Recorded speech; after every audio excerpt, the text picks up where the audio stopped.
is St. Louis Cardinals baseball. And tonight from Kauffman Stadium, the I-70 series shifts west in Kansas City as the Royals play host to the St. Louis Cardinals. Game 2 last night, the Cardinals get a jolt from Colton Wong. His first home run in the big leagues, it's a grand slam. That excitement, though, short-lived as the Royals would win it by the final of 8-7. Greg Holland picking up his league-leading 16th save, and the Royals have taken the first 2 of this series. Welcome to Cardinals Baseball with Rick Horton. My name is Dan McLaughlin, and the Cardinals need to find a way to win here in Game 3. Yeah, yesterday's game was pretty sloppy, really, for both teams, so you would not expect Kansas City to have too much swagger coming into this series, but the Cardinals have to find a way to string the hits together, and their starting pitching also has to improve. And that means it's Adam Wainwright tonight in game number 3 against the lefty Jason Vargas, riding the ship. The Cardinals hope so. Wainwright, Vargas, Cards, Royals coming up.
Interleague play continues tonight.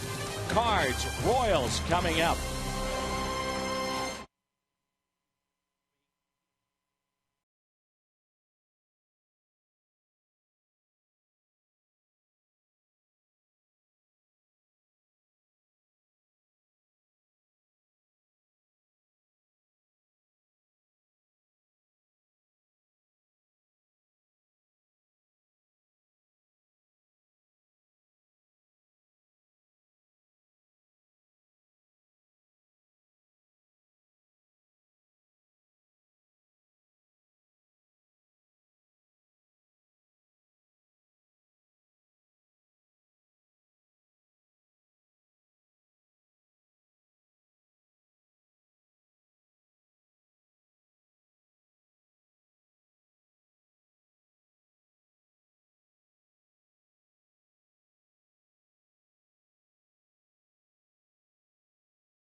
Bat leadoff. Matt Holliday, your DH. Alan Craig bats cleanup, leads the team in RBIs with 30. These three very good numbers here at Kauffman Stadium. They're also our BJC Healthcare difference makers. Yadier Molina is 0 for his last 16, looking to turn that around. Baseball next.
Budweiser, great times are waiting. Grab some buds.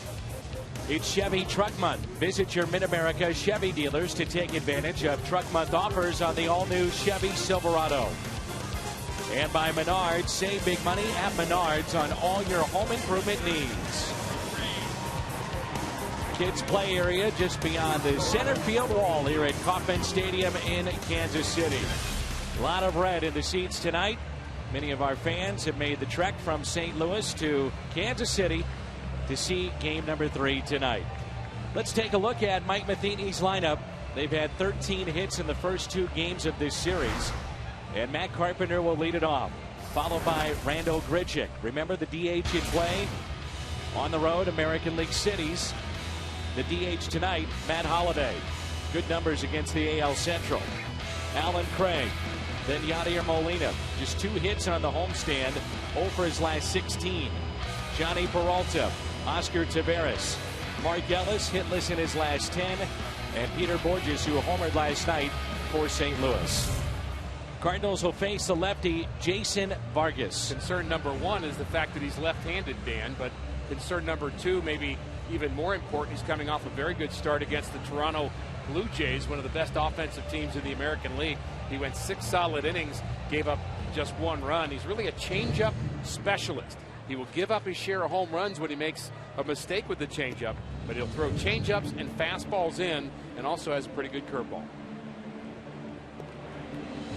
Ned Yost, 11th season as a manager, many years with the Brewers, and now here in Kansas City. And remember, he guided a team to postseason play, but was not there to manage them. Was fired with just about 10 days to go in the regular season as the Brewers made the push to the postseason. And he's been reunited with many that he knew down in Atlanta in their front office here in Kansas City. So let's take a look at his defense. Alex Gordon, 4 outfield assists to lead the league. He's at left. Gerard Dyson, the speedster, in center. Lorenzo Cain is in right. Moustakas at third.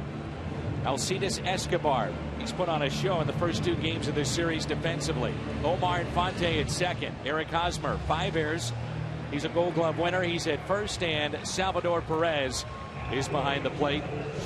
And Mike Matheny trying to turn the fortunes of the Cardinals around as they begin a road trip here tonight. Cardinals have lost 6 of 7. And they've hit in those 7 games, Rick, just .213. And the average of runs produced that 7-game stretch, just 3. So things have to change. Yeah, the hitting has to get better, but we also talked about the starting pitching has to get deeper. You've got the right guy today in Wainwright to try to get into that 7th, 8th inning and beyond. Cardinals have had some good starts that went south, and you need to give a break to your bullpen here in this series. Matt Carpenter is 2 for 6 in this series. Leads the club in hits with 68. The team leader in doubles is Matt Adams, so he's on the DL. Currently, the active players, it's Matt Carpenter and Johnny Peralta. Both have 14. Base hit into center field. But in response to that base hit, a lot of Cardinal fans here tonight. Matt Carpenter likes to work deep counts, except for this time at the plate. Just turns on it, sees the pitch he wants, and that's really what hitting is. You try to get the pitch you can handle best, and Carpenter saw something he liked up in the zone a bit, lined it to center. Flexibility that Randall Grichuk gives the Cardinals is that he can play any of the outfield spots. So a good defensive outfield tonight for the most part. And Grichuk gets the start in left. And he takes a ball high. He's appearing in his 14th game since being called up. He's had 12 strikeouts and 30 at-bats. That's been a concern, but we know he's got very good power. Hasn't shown it yet at the big league level. And a high fly ball out to deep left. Gordon is back with room, makes the catch. Carpenter tagging up on his way to second base, and a heads-up play by the Cardinal leadoff man. It was heads up, and it was also decided very early in that fly ball. He knew that ball was deep, and he wasn't scampering back to the bag. Matt Carpenter saw that as an opportunity very quickly, very alertly, and that's a different way to move a runner over. Now it's Holiday, who is 4 for 8 with a couple of doubles against this lefty. Hitless last night, 2 for 6 in the series. Just underway here at Kauffman Stadium in Kansas City.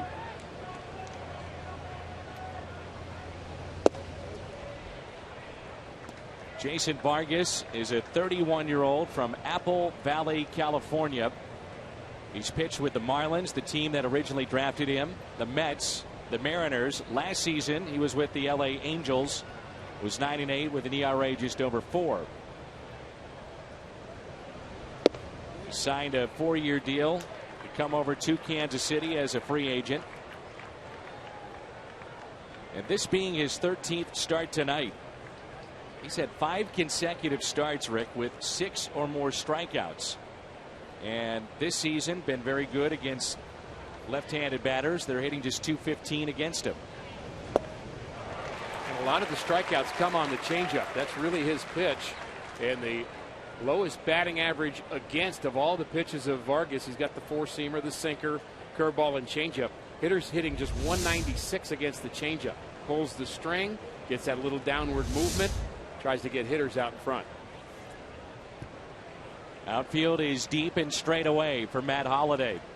As tonight begins an 8-game homestand for Kansas City. Chopped to short, taken there by Escobar, and he makes the play. You can't really control it, but you'd like to keep the ball away from that guy. Some kind of smooth, isn't he? Really has been just a tremendous defensive player, and Escobar came over from Milwaukee in a trade. And Rick, that's now 507 chances in which he's only had 5 errors. Think about that. His last 507 chances, only 5 errors. And he's doing this with range. You know, it's one thing to have fielding percentage and to say, well, I've only committed 1 error or 2 errors, but if you have range and that defensive zone rating, take a hard look at that to see where some of these players get to baseballs, as Alan Craig is the hitter. And that's what really defines it, the fielding percentage with the range. Be an interesting question to ask baseball fans, which defense is better, the Royals or the Cardinals? As far as fielding percentage, the Cardinals are second in the National League. The Royals are 10th in the American League. So if you go by fielding percentage alone, you'd say, okay, Cardinals make less errors, but the Royals get to more balls, they save more runs, and talked about the Gold Gloves they have at multiple positions. It's a fun team to watch play on the defensive side. Yet neither team has played defense all that well in this series. Agreed. 2 balls and no strikes on Craig, who is 1 for 9 in the first 2 games. 3-0, Molina on deck.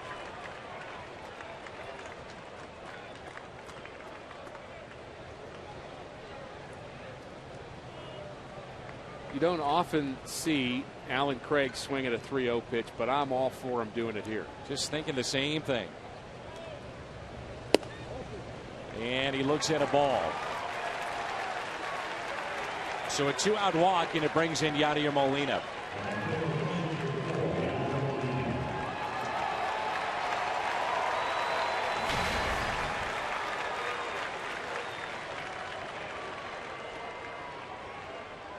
Molina has seen his average dip to 297.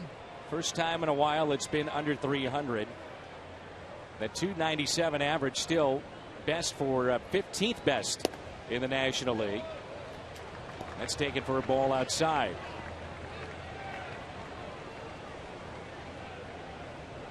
Mike Matheny calling the game last night, one of their toughest losses of the season.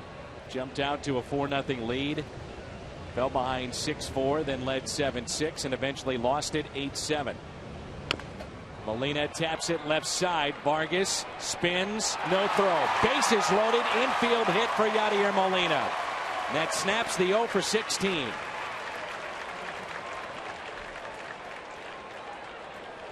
When you're 0 for 16, you'll take a hit any way you can get it. And Yadier Molina just rolls over this ball, hits it down the third base line. I don't think this ball was going to go foul. I think it would have stayed in the grass, so Vargas had to try to make a play, but Yadi hustling out of the box, and a big opportunity here in the first inning for the Cardinals. Johnny Peralta leads the club in home runs with 9. 2 for 7 with a double in this series.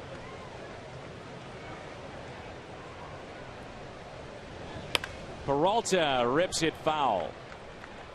That's why you take that lead at third base in foul territory.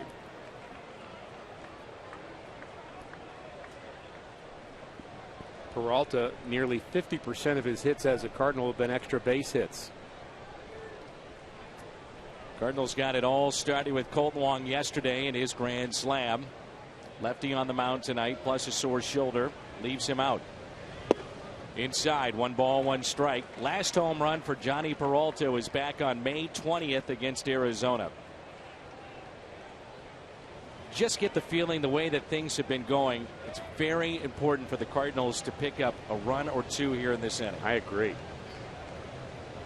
Start that good feeling going.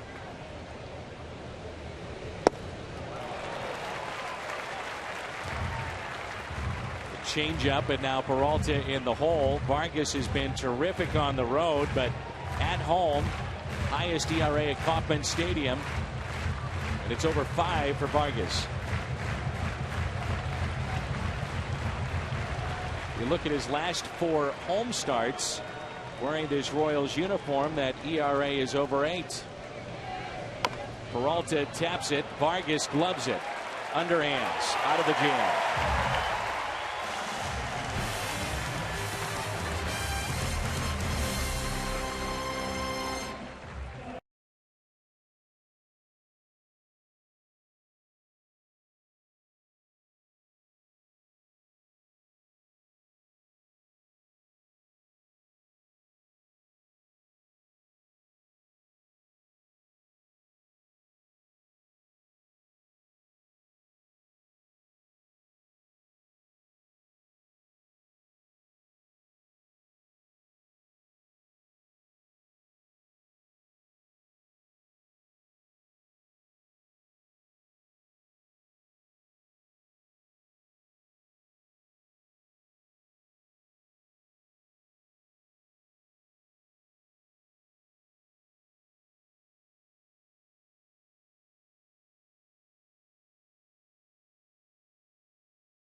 Yep.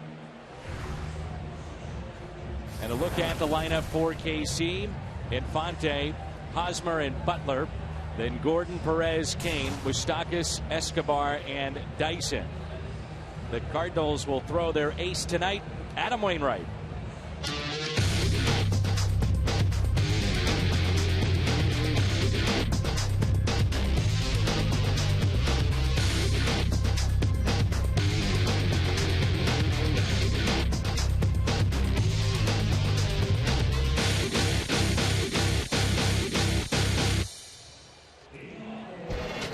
Waino looking for win number 9 here tonight, Arkia starter. Opponent's hitting just 198 against Adam Wainwright, and learned from Adam recently that when he has a start that he doesn't like and isn't very good, he doesn't even look at the film, he throws it away. He asked the Cardinals, I don't ever want to see it, I'm going to forget about it, and that's what he's doing about his last start against the Giants, where he had his worst start day of the year, 4 1/3 innings and 7 earned runs. So his team leading 13th start tonight. And against Kansas City in his career, he is 4-1. Royals have seen him in 9 games. 6 of those 9 have been starts. And overall in interleague play, Wainwright is 9-5. Omar Infante is 2 for 8 in this series and takes strike 1. Scored a couple of runs, a double, and a walk, and hitting .255 this year. On a hop to short, Johnny Peralta.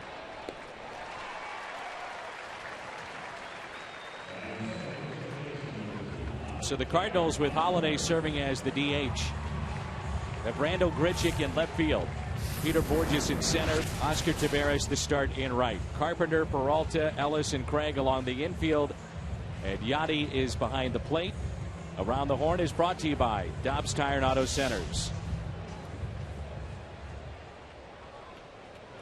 Eric Hosmer is 2 for 8 with a run and an RBI in the series. Leads their club in hits and doubles. He's 20 doubles this year. That leads the American League, but only 1 home run, and he moves up to the 2nd spot in the lineup tonight. Hosmer only 1 for 9 against Wainwright in his career. Got a lot of talent. There's no question about that. We know he's a good defensive player too, and a lot of good players on this Royals team. I think they have a chance to keep getting better, get the right pieces, and who knows? Maybe not this year, but they're getting closer. Say maybe not this year. However, from a Royals fan perspective, they don't want to hear that. Certainly not, but they also have really, I don't want to say go all in with this season, but a lot expected coming into this year. They had a tremendous second half push last season. They were in the hunt for the wild card. They finished up with 86 wins. They go out and give Infante a big deal, Jason Vargas a big deal. They have James Shields for 1 more season. We saw him last night. There's a good, nasty breaking ball. Strikeout for Adam Wainwright. One of the things that characterized Wainwright's last start was he had sloppy secondary pitches. He couldn't get the right feel, and that is a good curveball right there.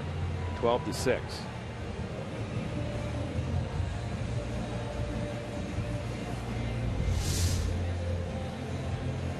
It brings in Billy Butler, off to a slow start at .251 with 1 home run and 21 RBIs. And Butler is their everyday designated hitter in American League games. His 21 RBIs, and 10 of those have been go-ahead RBIs. Appeared twice as a pinch hitter in the games in St. Louis and went 1 for 2. I wonder if Waino's a little disappointed when he plays interleague play and doesn't get a chance to hit. I bet he is. Absolutely. And a ground ball that's hit to third. Matt Carpenter makes the play. Wainwright, a 1-2-3 inning.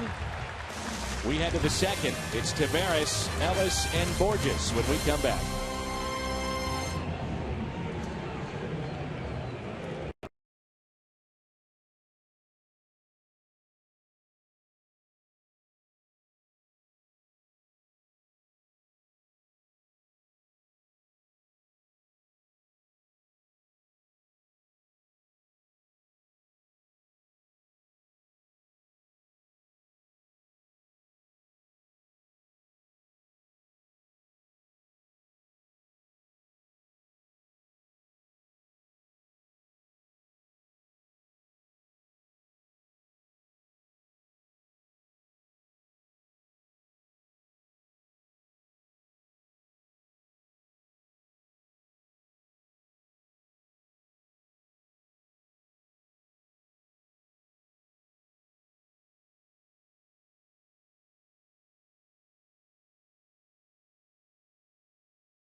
Cruising along, and then the fifth inning came in, gave up 6 runs. More on that. Let's check in with Jim Hayes. And Jim, physically, is Jaime okay? Yeah, after the game, Dan, he said repeatedly, over and over again, that what happened there in the fifth inning was just his failure to execute pitches. He was a little bit more ambiguous when he was asked if there was anything physical related to what went on. He kind of ignored that and said he didn't execute pitches. So I followed up with him today, and he repeated he just didn't execute pitches. But he did say that based on the history of shoulder problems, he knows there are times where he's going to have to pitch through some things when he's not 100%. Though, Dan, he wouldn't say last night was one of those instances. And as far as Mike Matheny, how did he assess Jaime? He had said he had zero information on Jaime not being 100% physically last night. He thought Jaime just left some pitches over the plate in the fifth inning, and that start unraveled. But Mike said it's not just Jaime. The Cardinals have had a few of those kind of starts where things just escalated quickly and a starter got into trouble. All right, Jimmy, thanks. So Jaime Garcia on schedule to make his next start. He was here at the ballpark early, running, doing his conditioning, normal day's work after his start. I was just curious watching Garcia because it did happen so quickly, and we were talking a lot about how his mechanics just went south, and sometimes that's because your arm's dead. You're tired, and he's not really been fully conditioned. I wouldn't call it his spring training, but not much more than that really. And so maybe it was just one of those issues that happen where you just lose the feel. And pitchers all get dead arms, and you hope that it's not a physical thing, but certainly wasn't right. In my mind, it was a lot more than just making bad pitches. He couldn't make a good pitch. He was just out of whack. Moustakas retires Taveras. Let's turn to Rick Horton's Toyota keys to the game with 1 out here in the top of the second. Well, I got a couple of thoughts in mind. I think the first thing is, and I use this word in our open, I think the Cardinals kind of need to get their swagger back. I think there's a sense in this homestand that we just almost defeated collectively and really a lot of tough losses. So kind of get that positive thing going. And of course, behind Wainwright, that's a good opportunity to do that. And you need him, as we mentioned earlier, to get deep in the ball game and help out that bullpen. Brings in Mark Ellis. I thought what was interesting with the Garcia start was that he was so good, and then to see the wheels come off so quickly, it does make you put up the red flag and think, well, something is not right. Whether it's physical, is it something that he's just not comfortable on the mound? He was sweating a lot, kept on going back to the mound, grabbing dirt, which he does a lot. But the one at bat I thought that was very curious, that made you wonder, okay, something's not right, as Ellis singles into center field. Eric Hosmer, he had him 0-2 and hit him on an 0-2 pitch up and in. And it just all of a sudden the wheels came off, like I said, and a lack of control. Yeah, and the control was really bad on all of his pitches, Dan, which is why we kind of realized that, look, it's not about pitch selection right now. It's just about hoping something good happens. And as much as he'd been dealing for the innings before that, he was just off. And in my mind, I thought the Cardinals were hoping to get Garcia through that and maybe sitting down and kind of regrouping and going out there again. He might find that rhythm again, but of course never got a chance to do that. So Peter Borges is in center field tonight. And batting ninth, Wainwright will not hit tonight. And Peter is 1 for 2 with a home run in this series. A big blast last night over the bullpen in left at Busch Stadium. And against this lefty, Vargas just 2 for 16.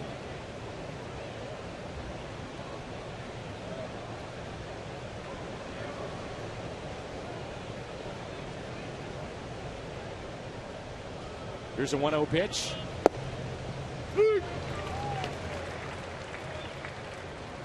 Cardinals, when they return home, they'll take on Washington. At that point in time, Matt Adams more than likely is taken off the DL. Then the Cardinals will have a decision to make. And right now with the DH in play, there's some playing time for guys. Well, roster spot question 1, playing time number 2. Playing time may be the harder of the 2 questions. You're going to have some corner position players you're going to want to find spots for, and at least at this point the belief is that Oscar Taveras is not really ready to be an everyday center fielder, which might maybe give you another option, but not right now. And a strikeout of Borges. First strikeout for the lefty Vargas.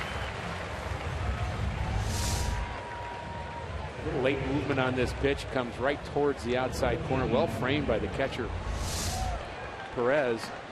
And by the way, I didn't think Perez looked very good yesterday behind the plate. Yachty had a rough day too, but Perez really seemed to be boxing a lot of the pitches that James Shields threw, and we noticed that Shields wasn't right either. So perhaps the location was off for everybody pitching yesterday, and Shields was trying to struggle through it, but really not a good defensive game, I thought, for Perez. Here is Matt Carpenter with Ellis, the runner at first base, 2 outs. Just going back to Oscar Taveras for a moment, Mike Matheny has said it would be a push if Taveras would play every day in center field. The strike on the outside corner, no balls and 1 strike. Dan, there are reports of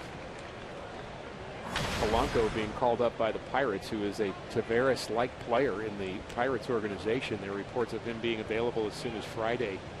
And so the Pirates, like the Cardinals, looking for some infusion of young, exciting, big-time talent. And be interesting to watch the Pirates next time we see them. They're going to have 3 center fielders, elite center fielders in their outfield at one time. That's pulled foul. And the Pirates last weekend took 3 of 4 against the Dodgers on the road. And they're hoping that's the spark plug that they needed to get things going. Then they call up Polanco, and all of a sudden they make a run. And Polanco, like Taveras, isn't up to sit. He's up to play. Absolutely. 0-2 the count on Carpenter. 69 hits for Matt Carpenter to lead the club. Runner goes. That's Ellis, and a throw down to second base. Not in time, and a stolen base for Mark Ellis. Ellis will turn 37 this Friday. Cardinals don't run a lot, but their success rate is high. Picks a good pitch there to go on, and Vargas maybe had been thinking about him but might not have paid much attention there. And he goes on first move, puts the head down, and slides right to the bag. Not too bad for a 36-year-old, huh?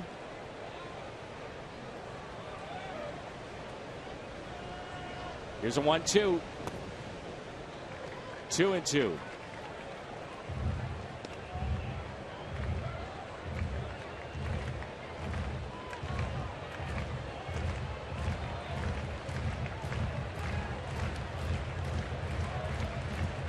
Carpenter hit .351 during the homestand. Had a 14-game hitting streak that was snapped, but his average has climbed close to 300. He chops that foul to Chris Maloney.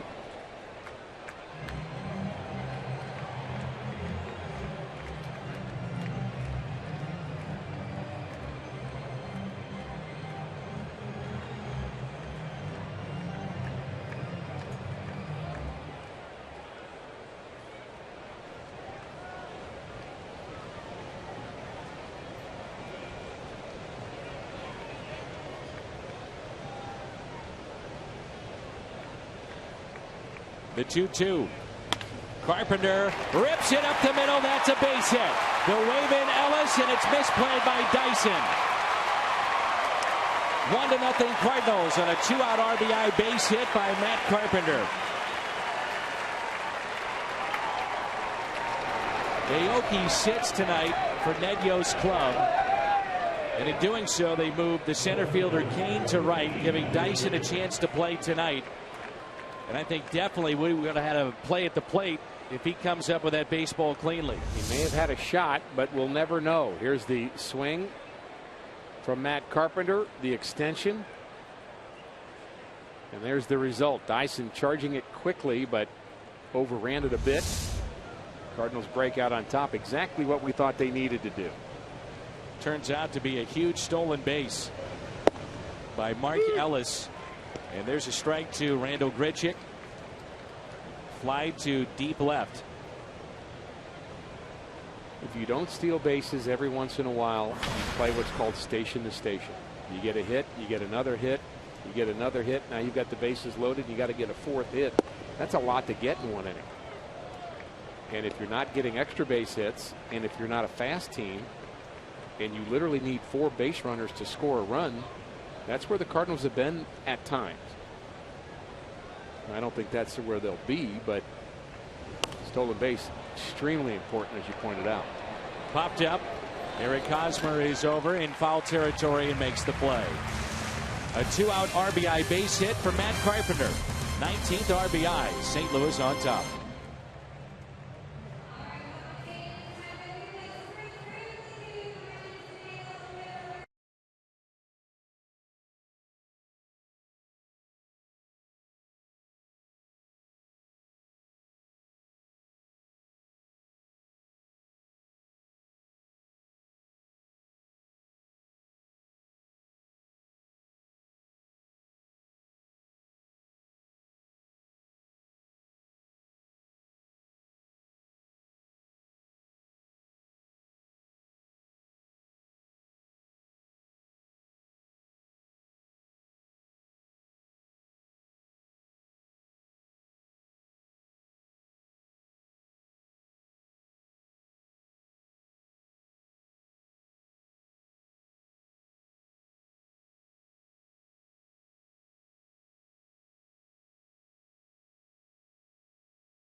The hashtag STL fan photo for a chance to have it shown in an upcoming game broadcast. It's brought to you by AT&T. What a series it has been for Alex Gordon as Matt Carpenter has put the Cardinals on top 1-0. Gordon moves up into the cleanup spot. Then Salvador Perez and Lorenzo Cain for Kansas City in the home half of the second. Gordon is 3 for 7 in the series. Pair of home runs, 4 RBIs, and he has scored 3 runs. Leads the Royals in home runs with 6. They've hit a total of 26. That's the bottom of Major League Baseball.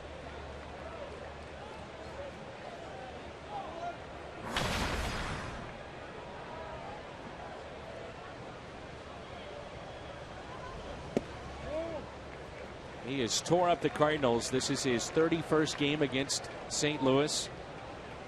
He's had 8 home runs in 30 games, and he's batted .356 against St. Louis. He's also a guy you wanted to play with nobody aboard because he's been so good with runners in scoring position. Second in the American League. We've seen the pop for Alex Gordon. Although half the home runs that he got in one game against the Orioles. Have a night. Also leads their club in walks, and here's a 3-0 pitch.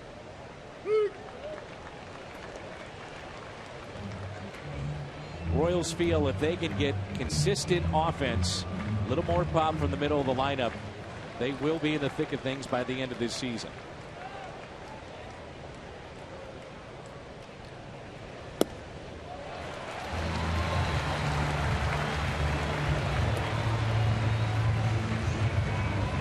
Leadoff walk issued by Adam Wainwright.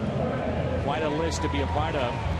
Fewest at-bats per home runs against St. Louis since 2007. Howard Dunn, Berkman, the former Cardinal, then Mark Reynolds, known for home runs and strikeouts, and Alex Gordon. 24th walk to lead the Royals.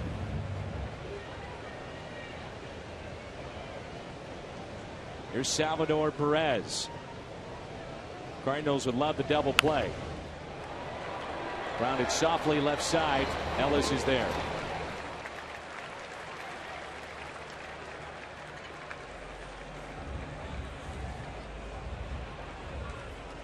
Perfect guy to hope for a double play with Perez. He'd hit into 12. It's second most in the league. But this one a little bit to the right of the second baseman, Mark Ellis, and it almost hit Alex Gordon, which would have meant a base hit. And the runner would have been out. Lorenzo Cain leads their club in average at .320. And here at Kauffman Stadium, close to .400. He was frustrated last night, part of a double switch in the 6th inning.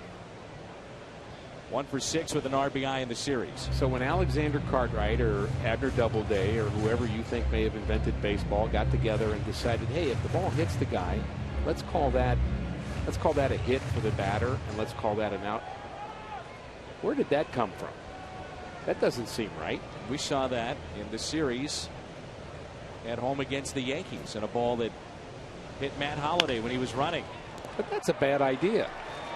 Carpenter to first, and advancing on the play, it's Gordon from second to third.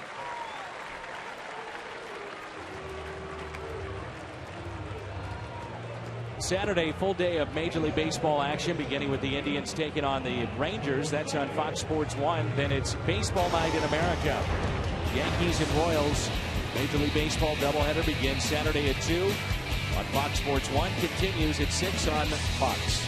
I think you'd love to have been in that discussion. Let's put the bases 90 feet, and let's put this guy in the middle. We'll call him a pitcher. I mean, wouldn't that have been fun to be in that meeting, Dan? How about the stitching of a baseball? All of this has evolved, of course. The rules have, and the equipment has. Conversation right now with Molina and Wainwright. There's a lot of wisdom going on in that little conversation. Rick, you mentioned that opponents are hitting just 198, their average against Adam Wainwright this year. And you have to go back to Bob Forsch, 1978, to see an opponent's average against this low in the month of June. So this is a couple of months that Wainwright is strung together where they're hitting below 200 against him. Bob Forsch, same average against in 78, and that was 198. And on the road, he's even better. They're hitting 193 against him.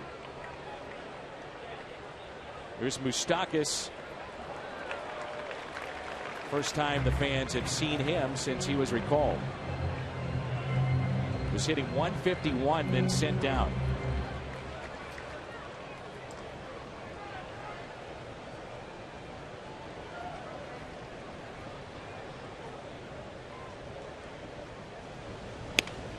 Little liner to short, and Peralta makes the catch. And the Royals strand a runner. We're through 2. St. Louis on top.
It's a home run, and the Cardinals have won the game by the score of 3-2, and a home run by the Wizard. Jack Buck's famous call that'll be part of his bobblehead giveaway, and that is coming up on June 15th. For more information, you can purchase your tickets at cardinals.com/promotions. There are 2 calls a part of that bobblehead, and again, that's on June 15th. And Holiday hits it a ton out to center field. Dyson back and has just enough room to make the play. It's 4:10 to dead center field here at Kauffman Stadium. Pretty close to the power swing that we've seen from Matt Holliday there. He just didn't quite get all of it. But you know he's got the power to lead anywhere. Just got it underneath it just a tad. Here's Alan Craig. And a 2-out walk back in the first. The Cardinals, if you've just joined us, scored on a 2-out RBI single by Matt Carpenter to score Mark Ellis, who stole a base with 2 outs. 1-0 St. Louis.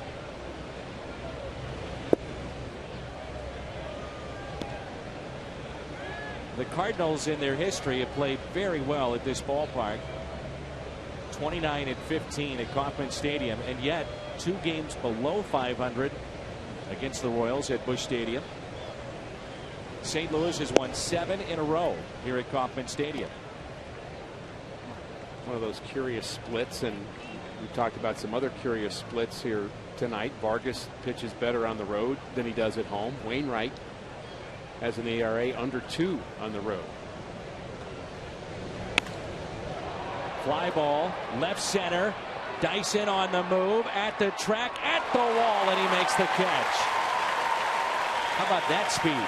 They had him shaded to right center. MLB.TV Premium, #1 live streaming sports service, celebrating 12 years. You can pick it up at Cardinals.com. Outstanding play.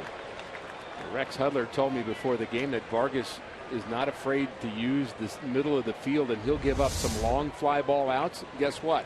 We've seen 2 of them this inning. 800 feet of outs. There's the distance that Dyson has to go from right center to run that ball down. He loves speed in this game.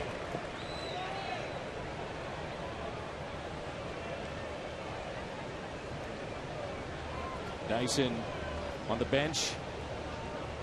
Late replacement in games 1 and 2. Molina up the middle, base hit. He's 2 for 2. Well, we hope that little infield hit might get things going for Yachty, get him feeling a little better. Good at bat there.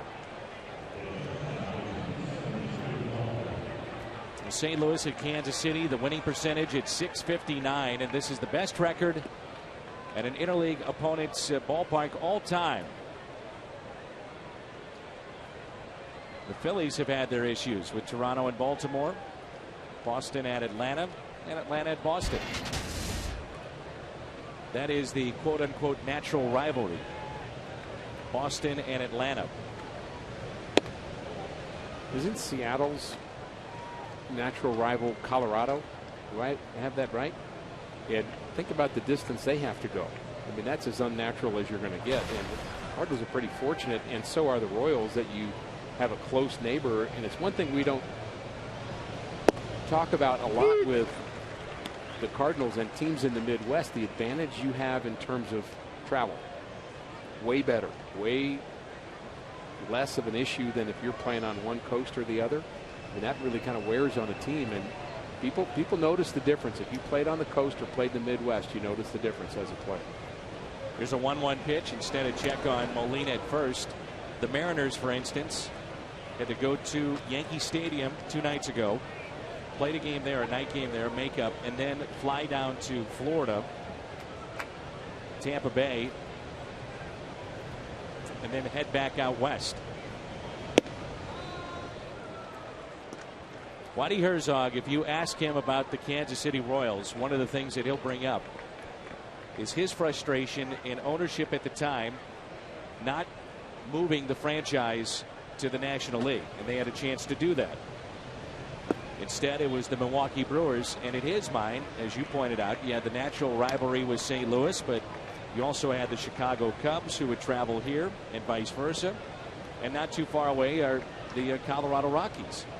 So you had 3 teams that you could have drawn from and gone and played National League style baseball. They thought that was a big mistake. 3-2.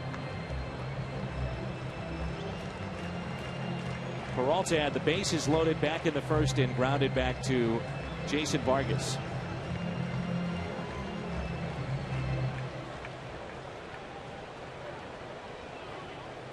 Short lead at first by Molina. Reaching for it, and a fly ball into shallow left center. And there is Alex Gordon. Peralta is 0 for 2, and the Cardinals have stranded 5 through 3 innings.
By Schnucks, your neighborhood hometown grocer for 75 years. And find a helpful servicing steel dealer near you. Visit steeldealers.com. Liberty Memorials, we welcome you back to Kansas City and Kauffman Stadium. 1-0 Cardinals.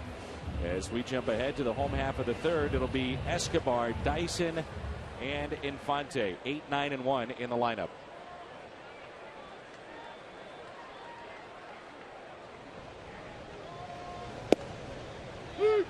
Rick, you mentioned the starters, and it's not just the offense. Pitching's got to be better. Well, the ERA back on May 25th was 2.89 after the homestand. There's a breaking ball hit to third, and Carpenter makes the play. 3.31. The ERA for the starters was near 6 with the 9 games at home. That includes the rough start for Adam Wainwright. Well, he had a couple of good starts that turned into bad starts. When you think of Shelby Miller and then Jaime Garcia, Lance Lynn had a rough start.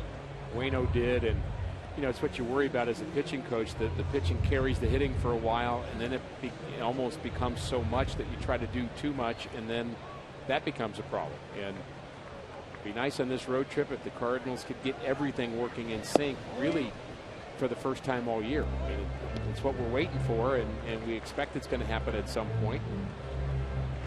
Won't be easy in this road trip. They're facing some good teams.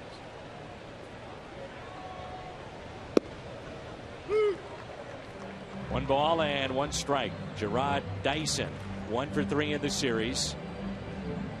He has 10 stolen bases in fewer than 100 plate appearances. Aoki sits tonight, and Dyson gets a chance to play. Dan, we understand one of the all-time greats in baseball, Don Zimmer, has passed. Former manager with the Cubs. He was with the Yankees as a coach for a long time. Really just a tremendous baseball man, and sorry to hear that. Really a classic baseball manager. 83 years old, and most recently working with Tampa Bay. He was a senior advisor as part of their organization.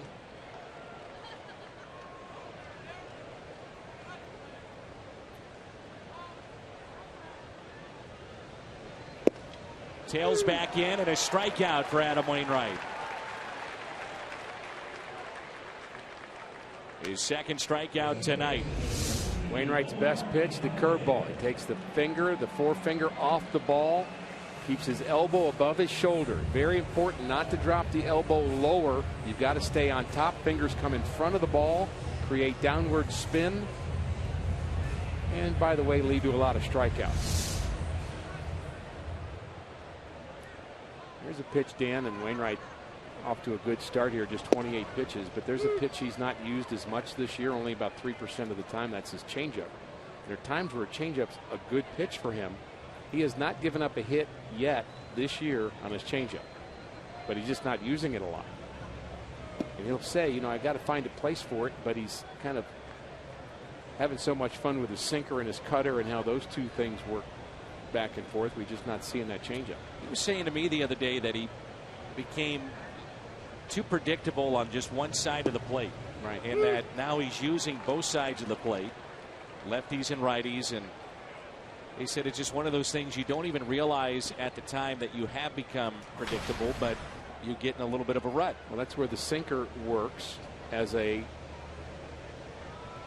contrary pitch to the cutter, because the cutter you're going to throw away from a right-hander, the sinker down and in.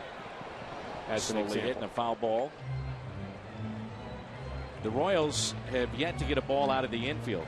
This is the beginning of the second time through the lineup. Wainwright struck out 2 first time through, walked 1. That was Alex Gordon. He's had 5 ground ball outs and also a soft liner that was hit to short. Omar Infante grounded out to short first time up. It's Dale Swaim on the right, former manager of the Cubs. He was with the Brewers for a number of years. Then Yost on the left. The 6th hitting coach in the last 2 years the Royals have had. Had a good visit with Dale, former teammate of mine with the Milwaukee Brewers. And he's talking about trying to get his guys to hit the ball in the air and hit the ball with a little more pop. That's what they're working on. Wainwright locked in tonight here for game number 3.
For your furry friend, compliments of Nestle Purina. They're available to 25,000 pet lovers. Take advantage of it. Cardinals.com/promotions. Again, that's Saturday, June 14th. Rip Rowan. Been with the Cardinals since he was a young man, a boy really, and a guy that helps us out immensely, those that are in the traveling party and certainly the players, and he's been doing it a long time. Deals with a lot of details, deals with equipment, deals with all the travel needs of players and their families often, and guys coming up and down, and managers and coaches, and a lot of particular things as it relates to the players' equipment, things you just wouldn't think about. I mean, the number of uniforms the players have to have, and of course there's the idea of getting them game ready, but you know, any other equipment need, the bats, how many do you bring on a road trip and who brings them? I mean, he's got all that stuff handled, and players just don't have to worry about it. Honestly, you get spoiled, and anybody who's around baseball players, we all admit to that fact. I mean, you get spoiled at this level because you have so many people like Rip Rowan taking good care of you. Ernie and Mark Walsh and the game back home. There's a strikeout of Oscar Taveras. He is hitless tonight in 2 plate appearance. And that's strikeout number 2 for Jason Vargas. Taveras can hit left-handers. He just can't pull the trigger on that pitch. Didn't think it was a strike, but it does catch the inside corner.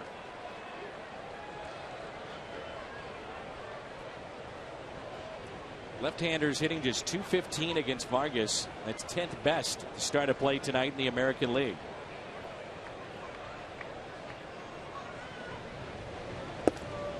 And Mark Ellis showing bunt.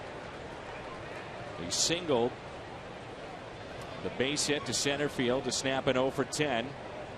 Then with 2 outs and Carpenter up, he stole second base, and Matt brought him in with a base hit. That's all the scoring tonight. 0-2 the count.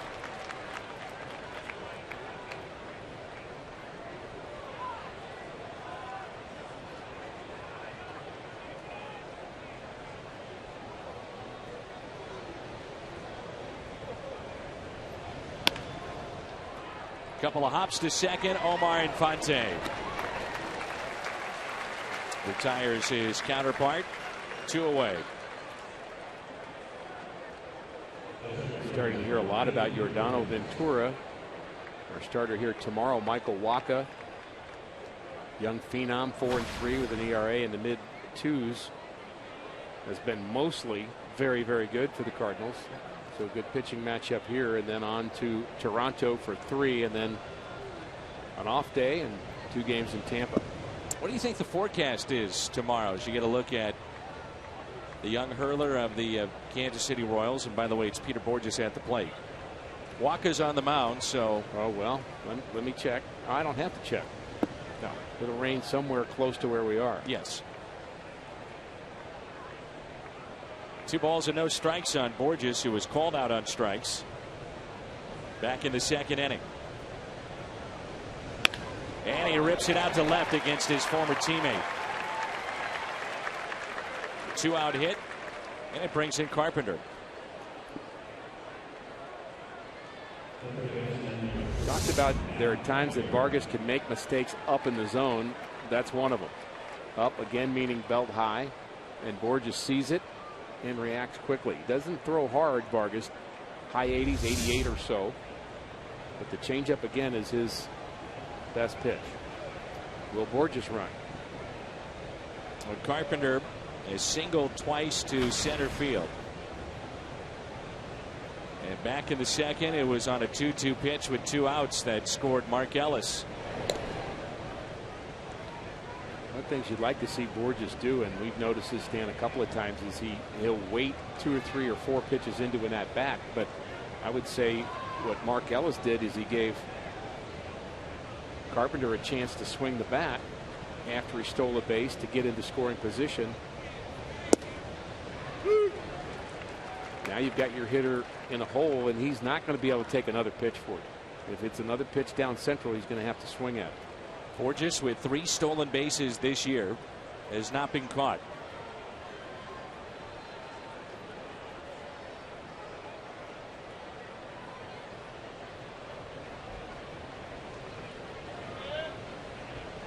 Borges, one of those runners, and There aren't many of them, but I think Borges would be one of them. That if you go on first move against a left-hander, he might be safe anyway. Get a big lead, go on first move. If you guess right, you steal it. If not, you might steal it anyway. Good point.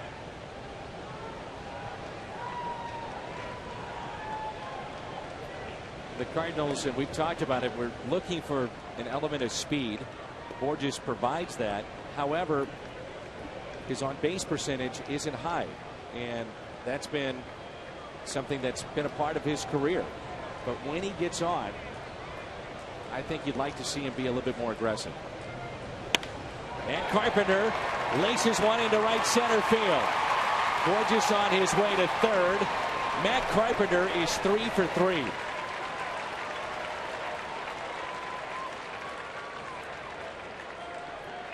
And it really punches the point. If Borges steals on the first pitch, maybe that's an RBI hit for Matt Carpenter. Really is feeling it here against the left-hander.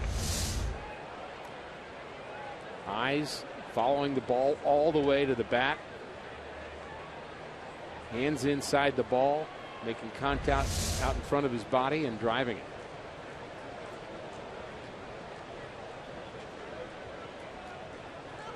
Now a chance for Randal Grichuk. You don't want to put too much pressure on these young players, but this road trip very important for Grichuk, Tavares, Borges to an extent. When you know that the DH, when you come back home, is out of the equation, and Matt Adams is back in the equation. You hit, you stay. Runners at the corners. And Grichuk pops it up. That'll find the seats out of play just below us. He is flied out to deep left and popped out to the first baseman, Hosmer. In foul territory to end the top of the second.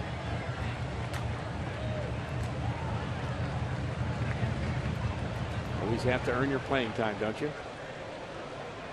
Results-driven business. That's cruel, it's harsh, and it's also reality.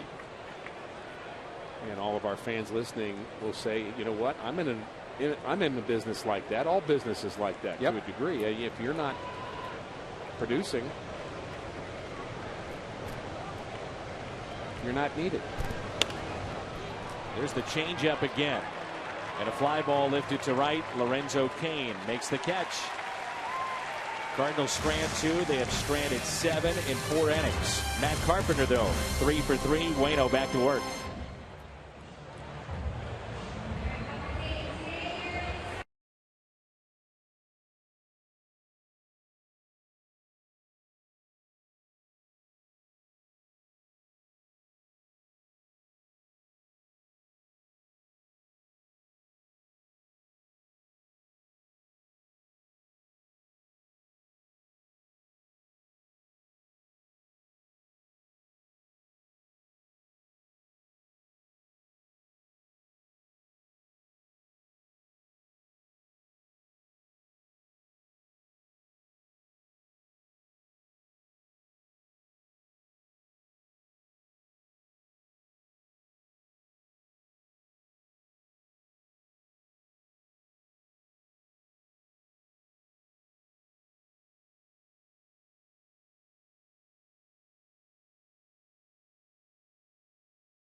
A collection, the scorecards, and takes you through his thinking as those games are being played. That's from 2006 and 2011, the World Series. And you can see that on Toyota Cardinals Live, the pregame tomorrow at 6:30 on Fox Sports Midwest. That's Tony on the left, obviously, and Bill DeWitt, the Cardinals president, on the right. Wait a minute. Joe Patini did all the work for those scorecards, you know. Well, he wrote them up. Yeah. And then Tony would get the guys to sign them. Good he idea. saw the autographs on them. Sure, it's great. But it was his mind that constructed those championships. Come on, work with me here. Jose Oquendo had a chance to visit with Joe Patini on our last road trip. He's out of baseball for a while, was with the Astros after leaving the Cardinals. Good baseball man. Breaking ball and swung on and missed by Hosmer, 0-2. He struck out on a curveball back in the first. And speaking of the Astros, really a precedent-setting contract handed out to young Mr. Springer, who did hit a home run in his first major league game, but they've locked him up for many, many years and gave him a deal that's nasty in on the hands of Hosmer that was millions of dollars. But in today's baseball economics, if he plays at the way that the Astros feel he could play, he has left a ton of money on the table. Good cutter there, but that's where the big if comes into play. If, that's right. So you take that if and you expand that if in both directions and say, well, what if he gets hurt and doesn't play? He's made a nice, secure investment in his future. And the Astros would say, well, what if he becomes an all-star player for us? Then we've saved some money. So I think both sides are just kind of taking a gamble that's somewhere in the middle where I get some security and so do you. Now, I'm not sure the players union is happy about that. No, many players have been vocal about it, saying that they did not like it, but you know, it's up to the individual whether or not to sign that deal. As Billy Butler taps it foul, 1 ball and 1 strike. The Astros have come under some scrutiny here now in the last, I would say, month or so, more so than in years past, with the 100-loss seasons piling up, but also the way that they do business. Very much an analytical look at baseball, the new school approach, if you will. The Astros have won 8 out of their last 10, and they've got some good young players, to be sure. And you know, I've looked at some of the things that the Astros are doing, and I'm just, in my mind, some of the things they're doing are things that people have always done. They're just calling it something different, frankly. I mean, one of the things that kind of the new school of baseball does is comes up with a principle and markets it in a way that communicates numbers through numbers, something that baseball people already know, but maybe it communicates in a new way to young players. And I'm not saying it's not effective, it's probably just not as new as we think it is. First ball that's been hit out of the infield, it was Infante to end the third, and then that's just the second ball. Billy Butler, the line out to left, and it brings in Alex Gordon, who's been the lone base runner tonight for Kansas City with a walk. To consider that point, Dan, I read today a national article about the Astros. It said they've come up with a theory that it's really good to swing at pitches in the strike zone instead of pitches out of the zone. I've never heard that. And when I read that, I thought, wow. Innovative thinking, huh? And they are forcing their players, or they're asking their players to actually track baseballs more. And one of the things they're doing in the minor leagues is when a pitcher is warming up for a game, they'll have a player stand in and track the pitches so they can kind of identify pitches themselves. That's not new. That was done in the 60s, 70s, 80s, 90s. That again, not new. But I think what happens is you rediscover the things that help you with fundamentals, and that's what the Astros are working on. 1 ball and 1 strike on Gordon. They are also doing a couple things in the minor leagues that some franchises have done over time, which is the piggyback system with pitchers. And you can explain that here momentarily, but also the shifts. They're doing that in the minor leagues more so than any other team. And as far as the major league team, they do it all the time. Look at that breaking ball. How nasty was that? But the piggyback system, Rick. Well, the piggyback is you're not going to let the starters go very long. You look at that curveball, 12-6 from Wainwright. He's not only got good break going, Dan, but good location as well. You're going to not really stretch out your starters. You're going to use multiple starters. You're going to have guys throw maybe 2 starters every game. I don't think Wainwright needs anybody to help him today. No piggyback in here. No, strikes out 2 and 4 tonight so far.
1-7-0 for St. Louis. All zeros for Kansas City. And here we play in the top of the 5th. Holiday is grounded out to short and flied out to deep center. And he looks at his strike. One thing you get a little concerned about in this game, and it happened last night, where the Cardinals had opportunities and could not cash in early. And tonight they have stranded 7. That's a foul ball. 1 run on 7 hits is not the ratio you're looking for. If you can get close to getting a run every time you get a hit, or at least, you know, a 2-to-1 ratio there, that means you're producing. And something Steve Braun used to preach, former Cardinal player, big league player for a lot of teams, an outstanding baseball mind, used to say, look, the way you win baseball games is have a good ratio in terms of hits and runs. Jammed him back to Vargas. Holiday serving as the DH tonight, grounds out 0 for 3. All-Star game will be on Fox, and let's give you an update on the balloting of the National League. Yadier Molina voted in as a starter thus far, over 1.2 million votes. Leading vote getter is Troy Tulowitzki. Tulowitzki has had just a remarkable season. The shortstop of the Rockies. Arenado and Blackman also a part of that from Colorado. Here's Craig, and he hits a fly ball out to deep right. And going back is Kane, and it makes the play.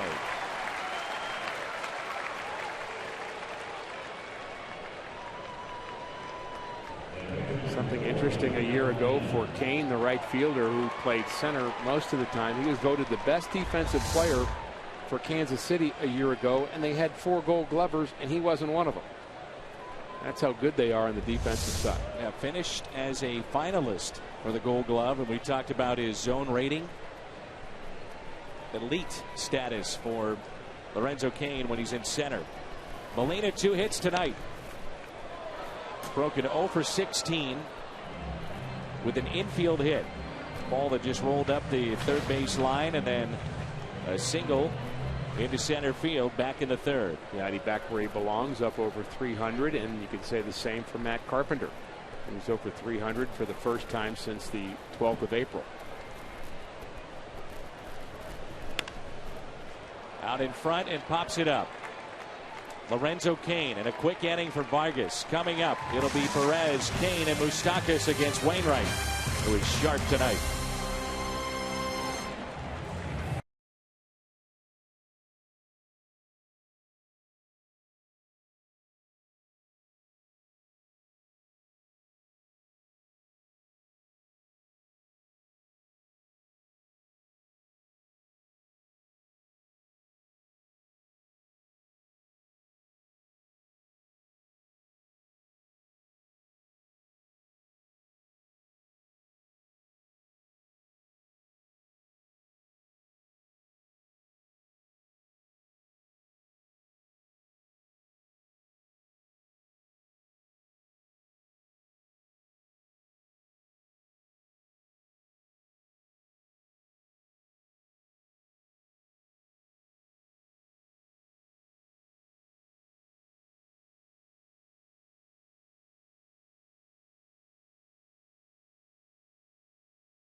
To a weekend home game, a Louisville Slugger bat, $25 food and beverage credit.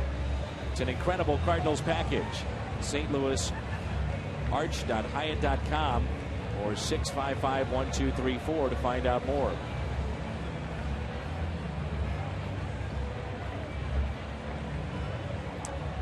Salvador Perez, Lorenzo Cain, Mike Moustakas against Adam Wainwright.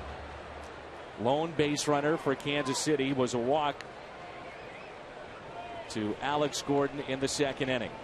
Perez has grounded out to second, and the first pitch is taken high. Very sad news tonight with Don Zimmer passing away at the age of 83.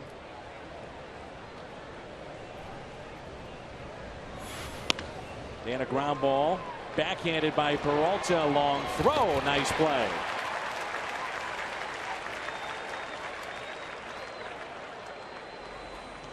I'm sure you had a chance to visit occasionally with Don Zimmer. Loved being around him and the people who were on his clubs and where he managed and where he coached. They just loved the guy. I mean, he's one of those straight shooters. And we saw a note on Twitter about Don Zimmer that he met Babe Ruth, played with Jackie Robinson, and coached Derek Jeter.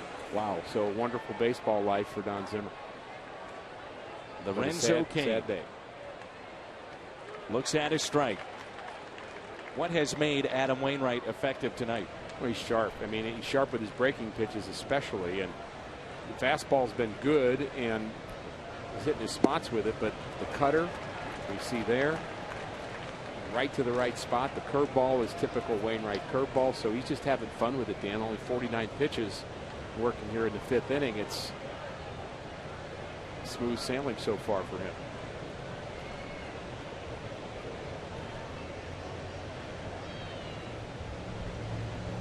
There are times where you're pitching, and we mentioned it with Garcia when he got lost in his mechanics in his last outing, that you're just hoping to find a pitch that would work. But when you're pitching well, there's multiple pitches that you could be throwing. Like Wainwright right now, it doesn't matter what Yachty puts down. He's going to feel good about getting a strike. The 8 wins for Adam Wainwright. .71 ERA, 1 home run allowed in 63 innings, and he's averaged 8 innings in those wins. In his losses, it's glaring, the difference, Rick, in the 3 losses. ERA close to 9, only goes about 5 1/3. Little chopper to the right side. Mark Ellis is there.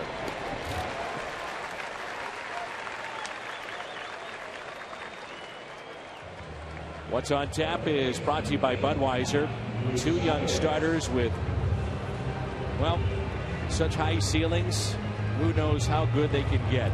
Waka, Ventura.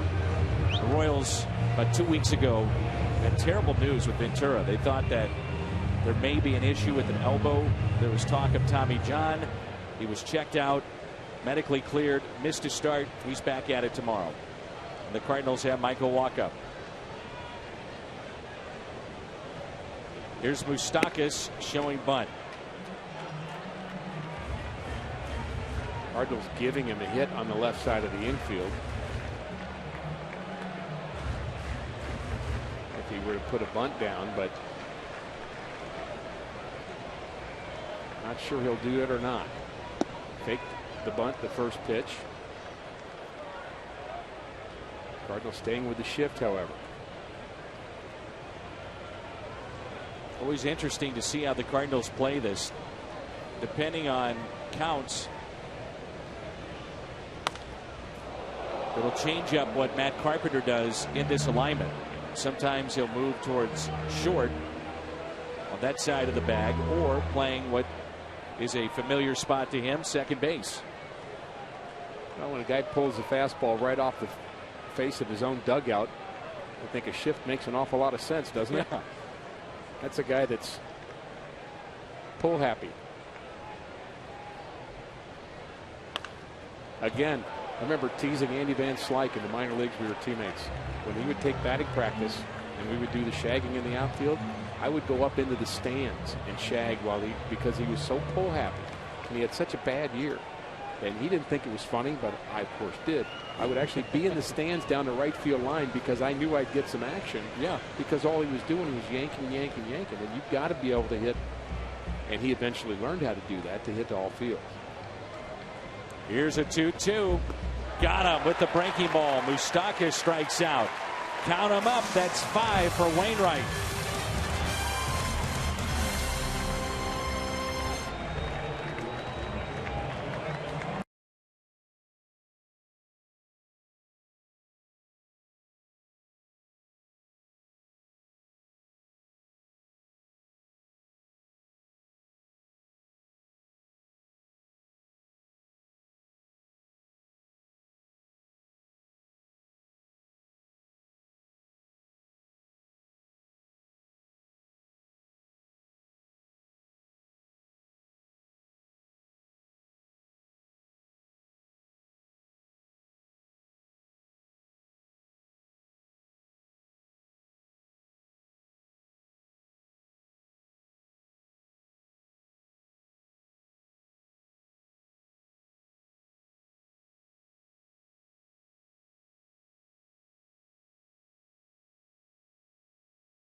Nice piece that the Cardinals have put together. That's June 13th. 25,000 fans, 16 and older, have the opportunity to take home a piece of Busch Stadium. That's the canvas print. Replicates the left field wall at Busch Stadium. We both saw that yesterday. It was brought into the booth, and really a nice piece. Make sure you get it June 13th at cardinals.com/promotions. It's Peralta, Taveras, and Ellis. The Cardinals have a one-run lead. 6th inning rolls in. Peralta is 0 for 2 tonight.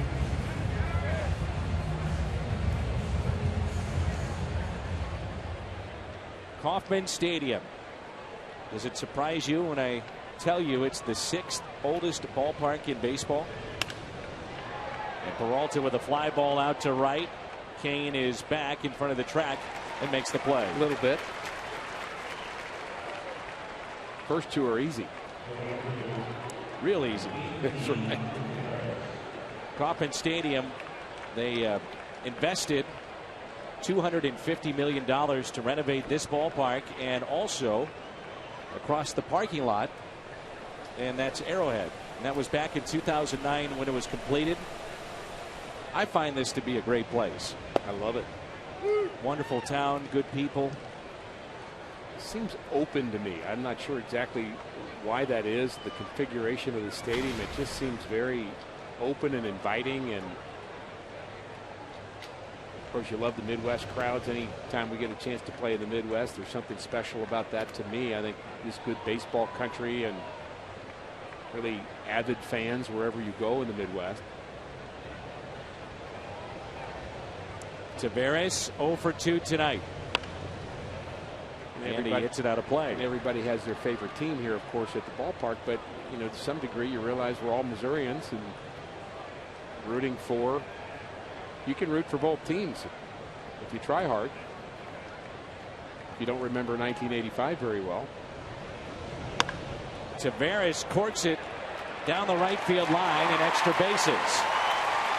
On his way to second base, and he'll stop right there. One out double for Oscar Taveras.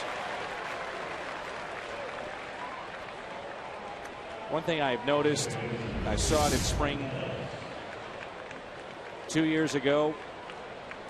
Obviously limited time since he's been called up, but the ball, even when he's out in front and hits it one-handed, it jumps off his bat. Interesting you use the word corked it, because it almost sounds like a corked bat. It's not. I'm not saying that, but it just had kind of a hollow sound to it because he hit it with one hand. And he hit it a bit off the end of the bat, but still went a long way. for not hitting the sweet spot and hitting it with just one hand. Now the Cardinals really have to take advantage here, Dan. The breaking ball and a strike. The ratio is not getting better. 1 run on 8 hits. Redbirds have stranded 7. Outfield is shallow for Ellis. Singled and scored. Stole a base back in the 2nd inning. Scored the only run. Watch out. Peter Borges on deck.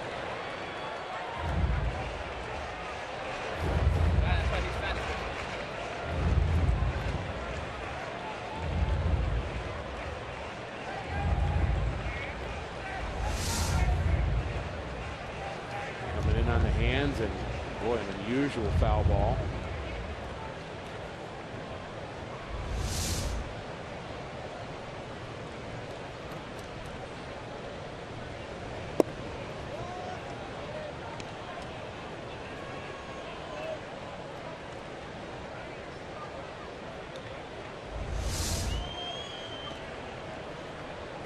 Off the helmet of Peter Borges. You saw him telling Mike Matheny he was concerned about where that hit him, and he said, "It just hit me in the head. I'm okay."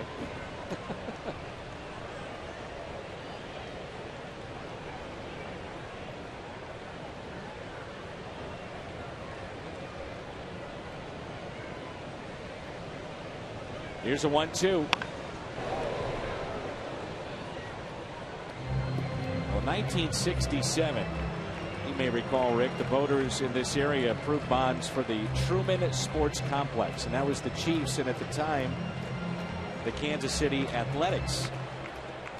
And Charlie Finley said, well, I think I'm going to move to Oakland, and just picked up and left.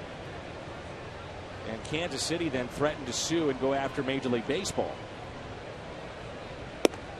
They really sped up the process of awarding teams to various cities in the late 60s. And the Kansas City Royals came into existence. And their first 4 years, they actually played at Kansas City Municipal Stadium. And then moved into Kauffman Stadium. Vargas gloves and makes the play.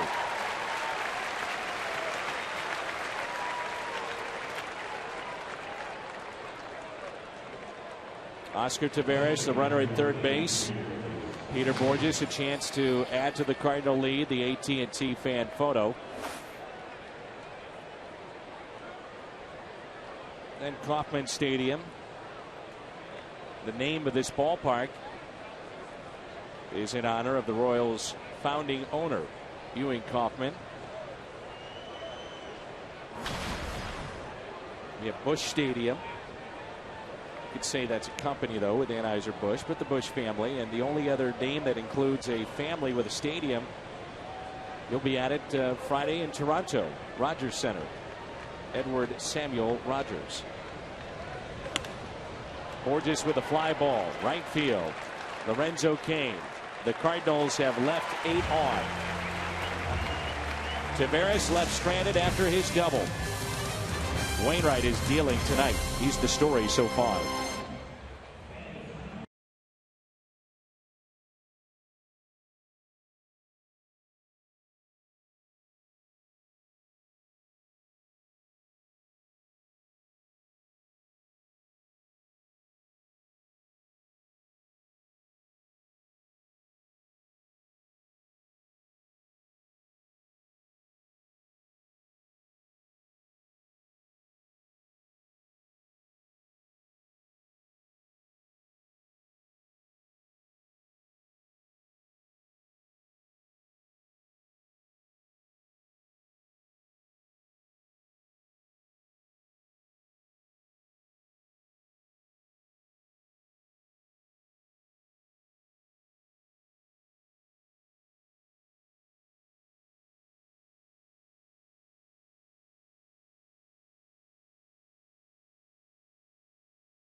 Incredibly interesting, the comparison of Wainwright and Carpenter both at 197 starts. It's fascinating to me. Both of them big winners. Wainwright with more wins, more losses through 197. Nearly identical ERAs and a ton of complete games and shutouts, at least in today's language. And Dan, we've seen other starts that compare those two, including quality starts and their whip, and nearly identical. And so you think of Carpenter, Wainwright, you're talking elite level pitchers. Alcides Escobar, and that pitch off the mask of Molina, underway here in the home half of the 6th. Wainwright has thrown only 58 pitches tonight.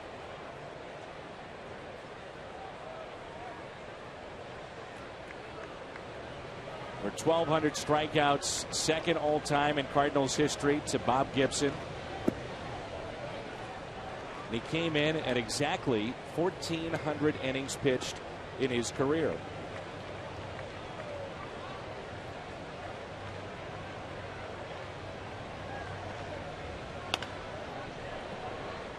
One ball and 2 strikes.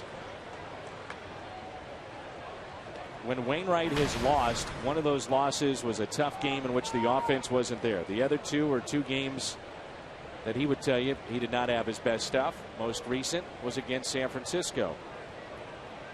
Well, the following start after those 2 rough outings. There's the curveball, and there's the first base hit for Kansas City. You may recall he went 9 innings against Washington, gave up 2 hits. Then against Atlanta, 8 innings, 6 hits. I mean, he's come back and had 2 of his best starts of the year after 2 of his worst starts. Bad curveball here from Wainwright. We haven't seen many of those, and Escobar is now 6 for his last 13. And a big threat to steal, Dan. And we've got a 1-0 game. Wainwright was in the middle of throwing something very special here, and still is tonight. But it's just a 1-run game, and you've got a very speedy Escobar who has been successful 92% of the time the last few years stealing bases. Best in baseball. He's 3rd in the American League. He's got 15 this year. Jose Altuve of Houston with 20 to lead the league. I would say if you're going to steal 92% of the time, you got a better chance of stealing than a bunt, because the bunt's going to be less than 92% of the time to get you to second base. Unless my math is wrong. You think bunters are successful more than 92% of the time? No, sir. I don't know what that is, but I think we both agree it would be less. So, man, let him run. I know it's Yachty. Let him run, then bunt him to third. There have been 26 attempts against Molina this year. He has caught 12.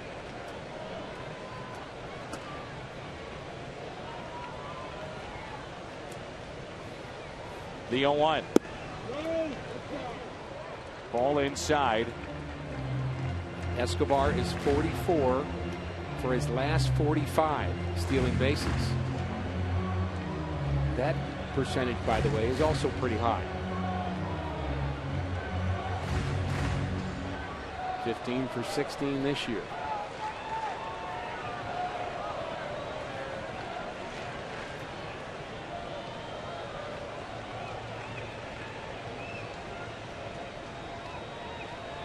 Little bigger lead this time. He is running. Good jump. The bunt is down.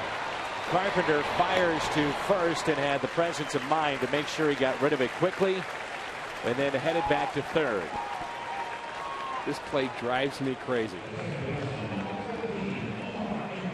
Not that Carpenter did the wrong thing or the Cardinals did the wrong thing. They just got the benefit of the Royals giving up an out. I mean, why you bunt and run with a guy that's going to steal anyway? I mean, basically, you're just giving up an out there.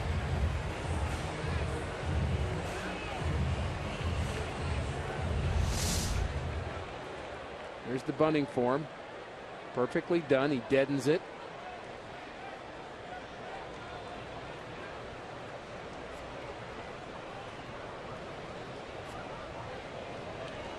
And then Molina hustling down to third.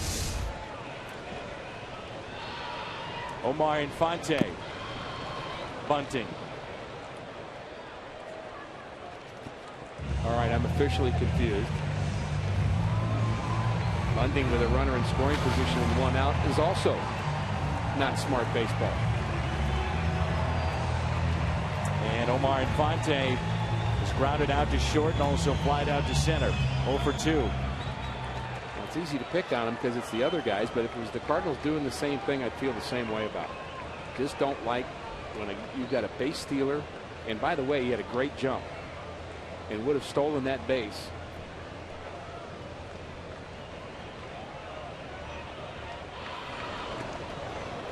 Back in safely.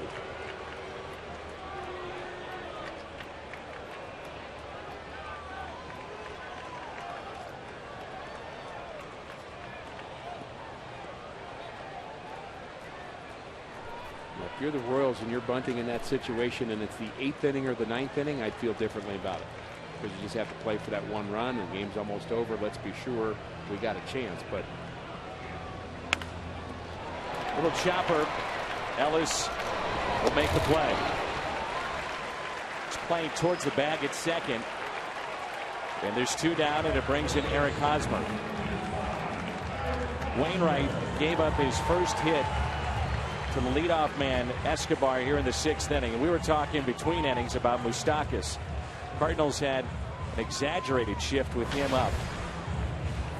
There's so much that goes into thinking. What if you're in the 8th or 9th inning and they put that shift on with Moustakas? One, if he tries to bunt, and it's a no-no in the unwritten rules of baseball. But in this case, I haven't seen the unwritten rules include a shift. In a 1-0 game, let's say, yeah, when you need a base runner and you're trying to win a ball game. And what if you lost a game with an exaggerated shift where Moustakas decides just to punch it through the left side? And there's a lot that could go into that play. We're not going to see that tonight, but it is something to think about.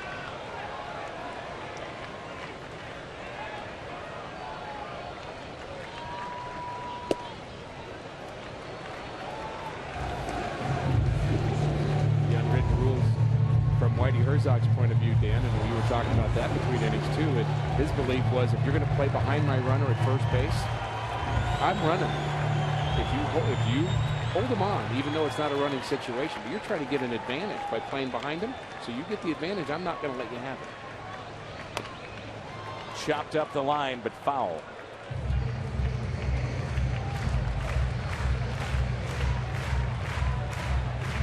So let me beat the dead horse just one more time, Dan. If Escobar's allowed to steal, Dyson bunts him to third, Infante grounds out to second, it's a 1-1 game. I promise I'll get over it. I can tell.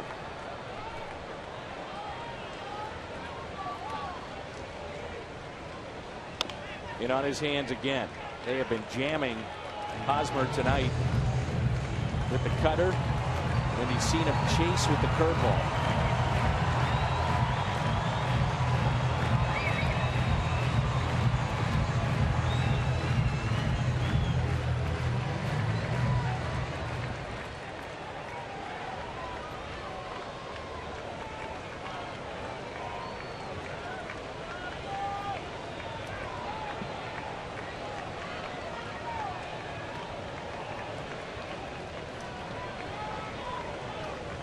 One ball and 2 strikes on Eric Hosmer. Curveball again and just got a piece.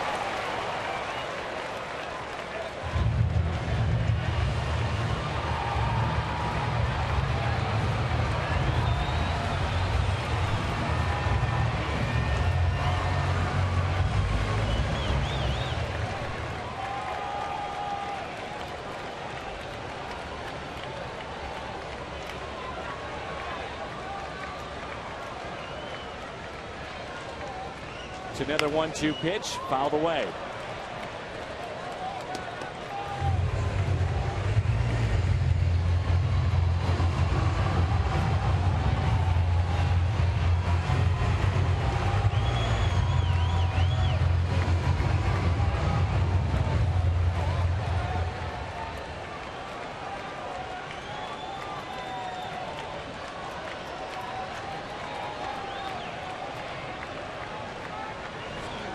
Got him. Tied him up, and a strikeout for Adam Wainwright.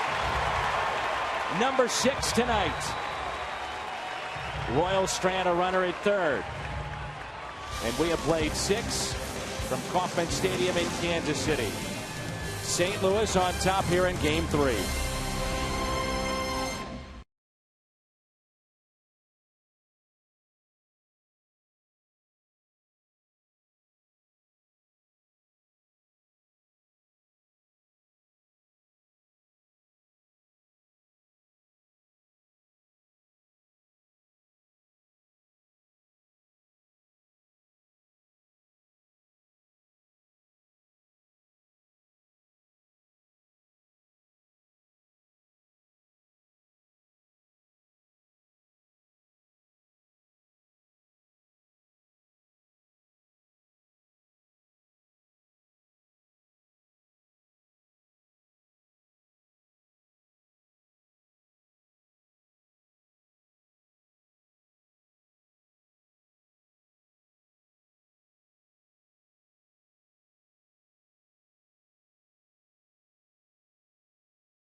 Deal on Cardinals tickets. 8 gallons or more now until September 19th. Receive up to 50% off on a pair of tickets to a Cardinals home game. For more information, visit cardinals.com/Phillips66.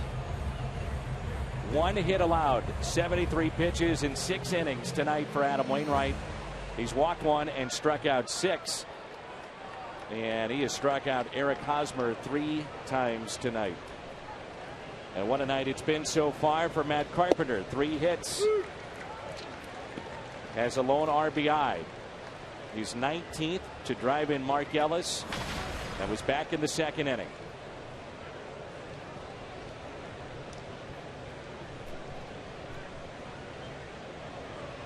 Vargas with pitch number 89 and a breaking ball taken low.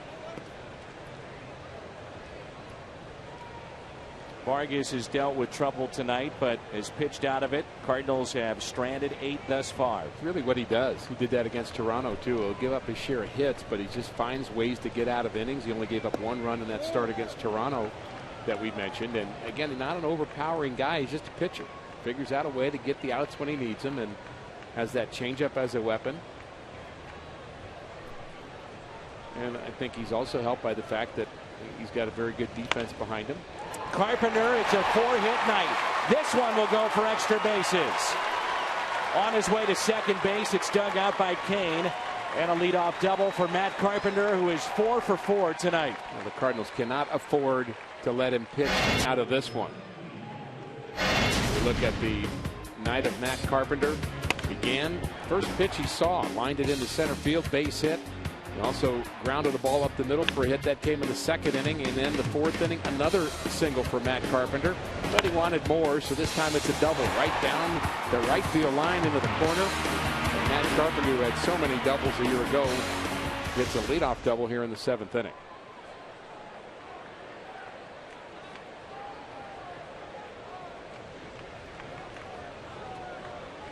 Now it's Randal Grichuk, who is hitless tonight, 0 for 3.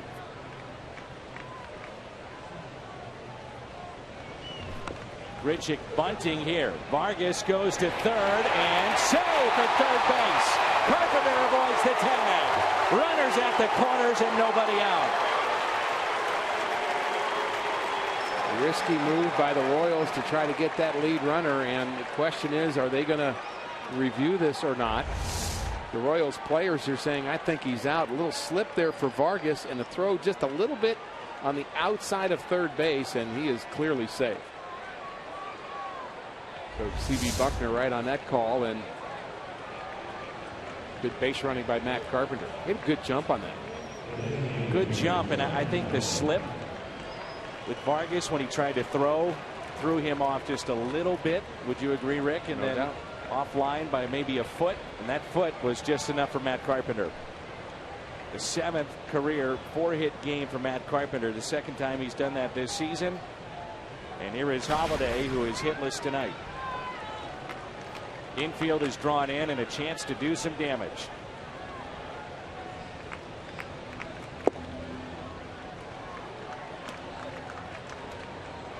I think a bit surprising with the arms that they have in their bullpen, nobody getting loose in the pen for Kansas City. There's some guys out there I don't want to see getting loose.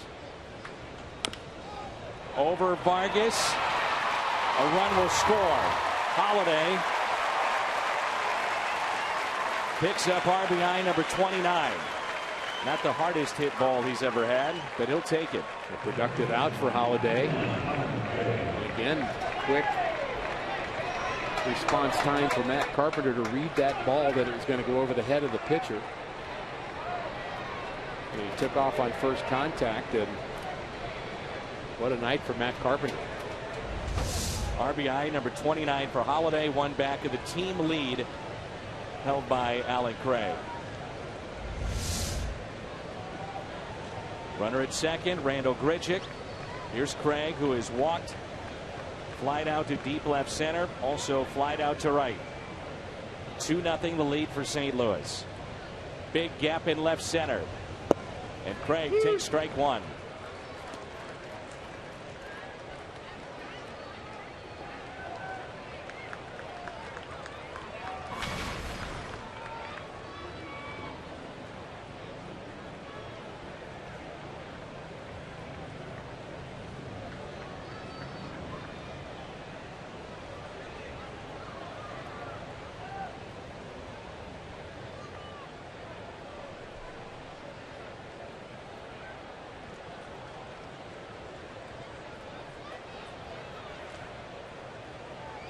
Here's the 0-1.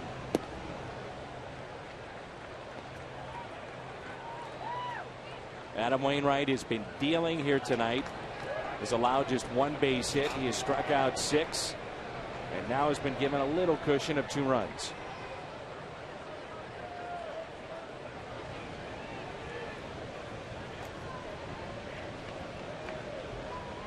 Here's a 1-1. Fastball and a strike.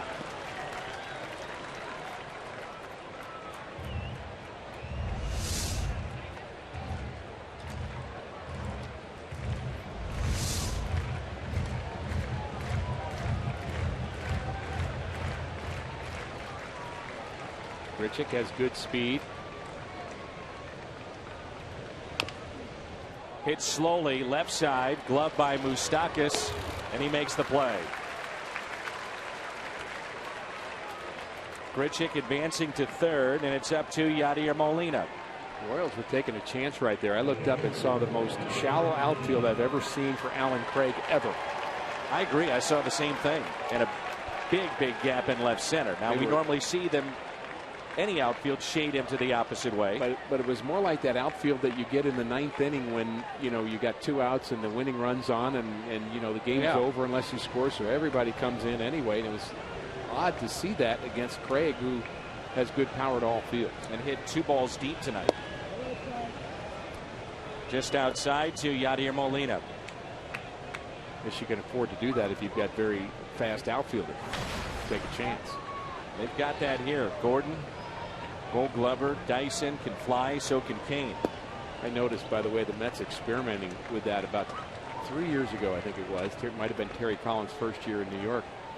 And they, in spring training, were doing that all the time. With a guy on third base, they were playing their outfielders way in, or excuse me, with a guy on second base, just to make sure they'd cut off that run at the plate. And they were doing all they could do to make you earn it with an extra hit, and they're going to decide to walk Molina here to pitch to Peralta.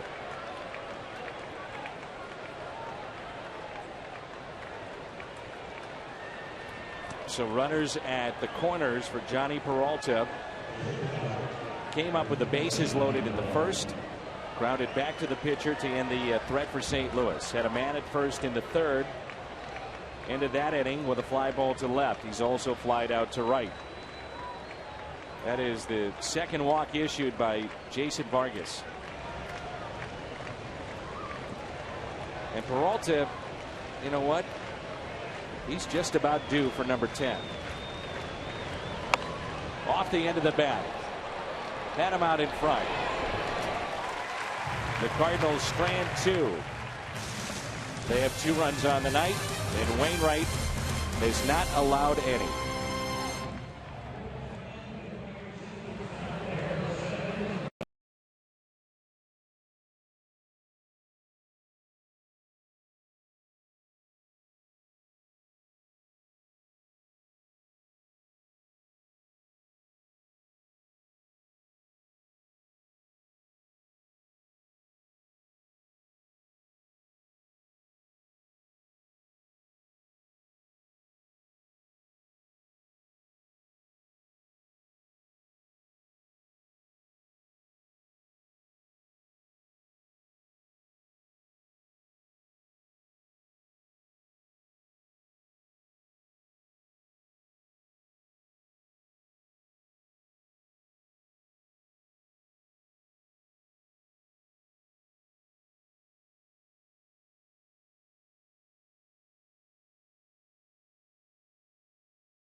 Wainwright still in the ball game. 1 hit allowed. He has struck out 6. Matt Carpenter back above 300, 4 for 4 with a double tonight. Vargas 7 innings, the 2 runs allowed, and then Escobar the 1 hit for Kansas City. This team just has a different look, Rick, when Wainwright is on the mound. You know, there's just a different sense, I think, around the ballpark. His teammates, the way they go about it. You know, it's like a belief that we're going to win this game. Not to say that they don't feel that other guys, but there's just a different look at Adam Wainwright. Well, I think when we showed Michael Wacha earlier, that's what you hope he would develop into, and that's what you hope he would learn by watching Adam Wainwright, what it takes to do that. And part of what it takes to do that is have a good start after you had a bad one. So what Wainwright's doing tonight, he's demonstrating for Shelby Miller and for Lance Lynn, who's still young. I mean, I'm a big Lance Lynn fan, but he's young still and has some growing to do. And for Garcia, who's all those guys are young in that group. They're watching a guy who was not very good his last outing be very, very good just 5 days later. How does he do it? What was his work habits like? How did he kind of deal with the negativity of his last outing? As we talked about, Wainwright just doesn't overanalyze, doesn't overstudy, and doesn't overreact to a bad outing. He just forgets about it, works positively, and moves on. 76 pitches tonight. That's it.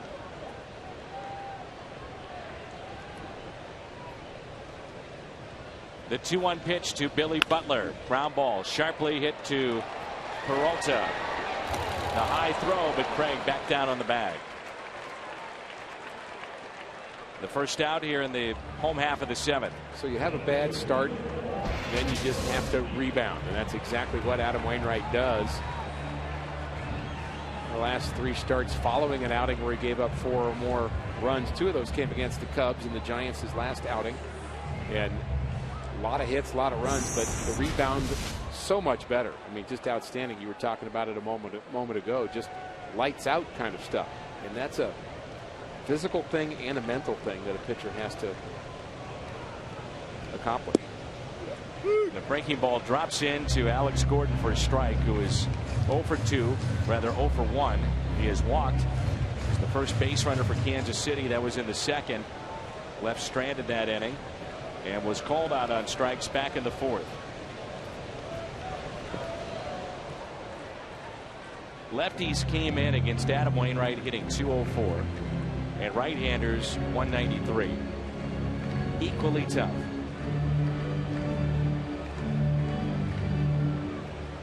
He's equally tough too with each one of his pitches. There isn't one pitch that when he throws it he thinks, okay, I got to be careful here. He feels like he can get people out with all of his pitches. Peter Borges on the move. He won't get it. That ball carried. And Gordon trots into second base. The tying run will come to the plate.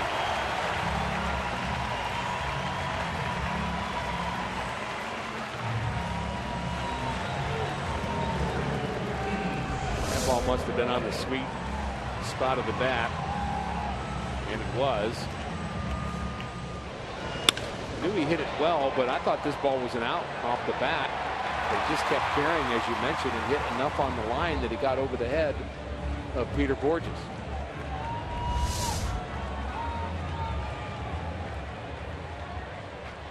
Gordon, the runner at second base. Salvador Perez 0 for 2 tonight with a pair of groundouts.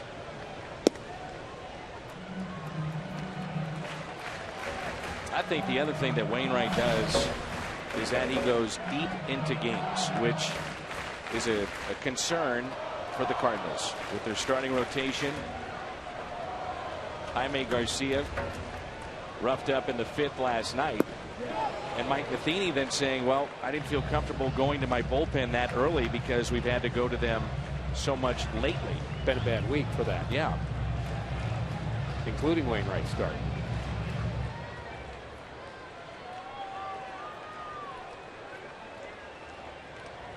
I think the bad part of that, as far as the way bullpens are constituted now, is you've got so many one-inning guys out there that you have to worry about that more than you used to worry about it.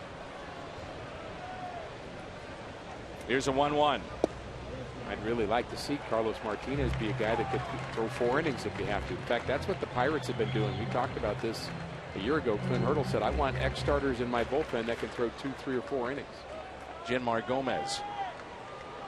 Morris was another who just got traded, but they want guys like that. Pulled foul, and it's 2 balls and 2 strikes. The Cardinals had a lead in the 8th inning last night. Royals were able to tie it up, then win it. In the 9th inning, Wade Davis, outstanding work out of the bullpen. First 2 games. Picked up his 5th win last night. Most in the majors by a reliever. The 2-2 from Adam Wainwright, tonight's starter.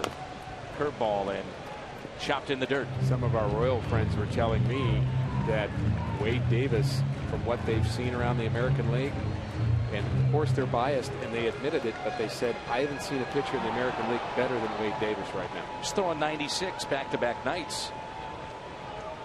And then a nasty breaking ball, both sides of the plate. Yeah, he was they pretty didn't good. Say setup guy. They didn't say late it. They said a pitcher. And they're watching Holland every night too.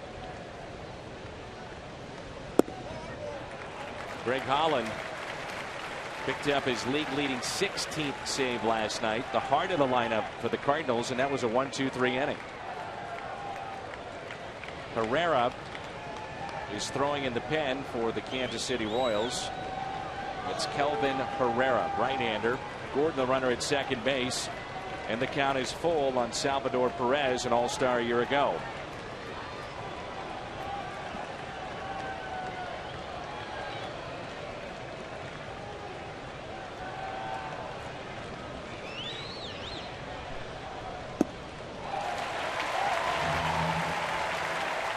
Second walk from Adam Wainwright, and it brings in Lorenzo Cain.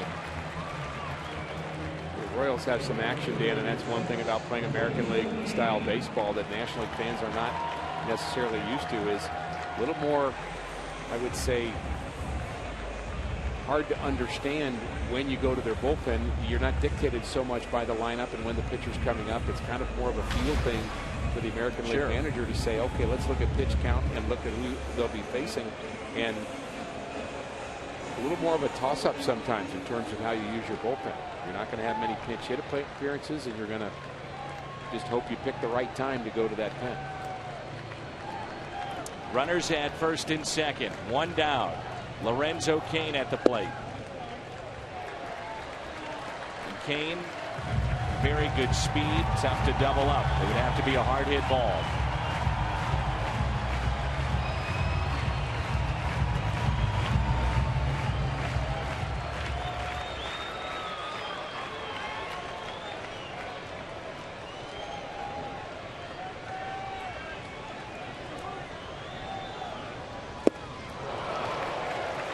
That pitch has been so good, that cutter to the right-handers. I think that's his best pitch today. I agree 100%. Starts this out, middle of the plate, ends up off the plate, and Cain lets it fly, but he had no chance to hit that with that swing. You see him pull off it.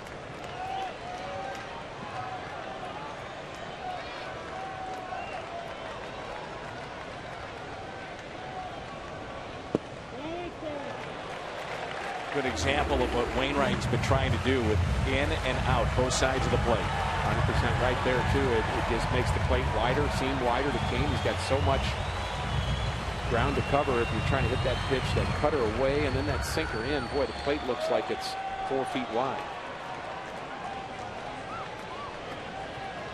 Now what does he do? I say cutter away. Ground ball to second. Out. First. Double play. Double play. Oh, goodness. Ellis. Peralta to Craig. Had to be hard hit. And the Cardinals turn a double play. And I'm sure we'll have an argument here from Ned Yost.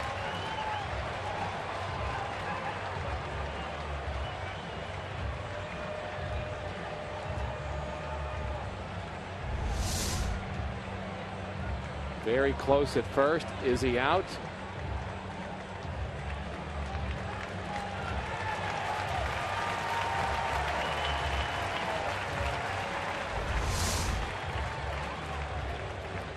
The play is under review.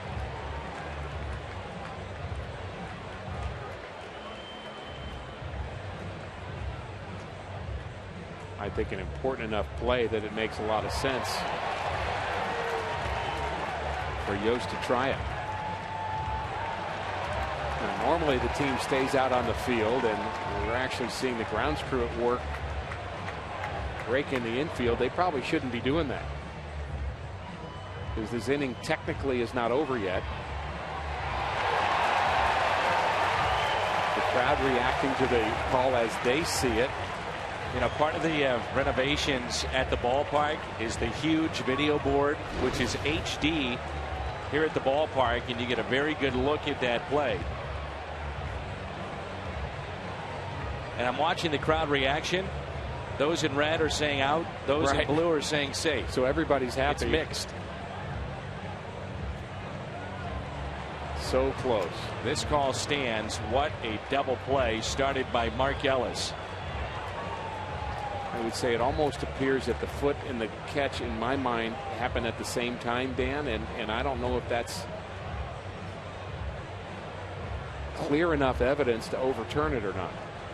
Ned Yost decided what turned out to be a big play last night to review Oscar Taveras on a ball that we thought he may have beaten out.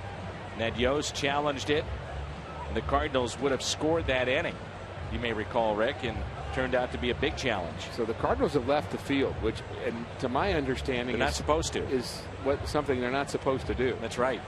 And you've got Wainwright sitting down as if the inning is over, and we'll find out whether it really is over. Double play. 4-6-3 off the bat of Lorenzo Cain, and started by Mark Ellis.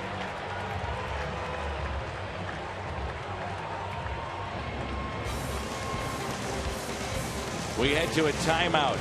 Huge call in this game.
Update with Pat Paris. Pat, where do we find you tonight?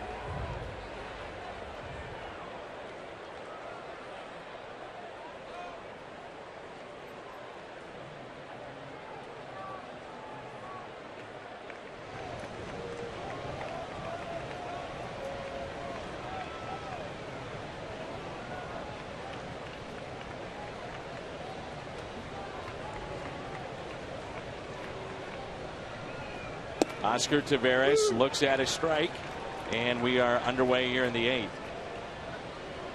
We found Pat Paris, and somewhere Don Dinkinger, Whitey Herzog, Todd Worrell are all saying, why couldn't that have happened in 1985?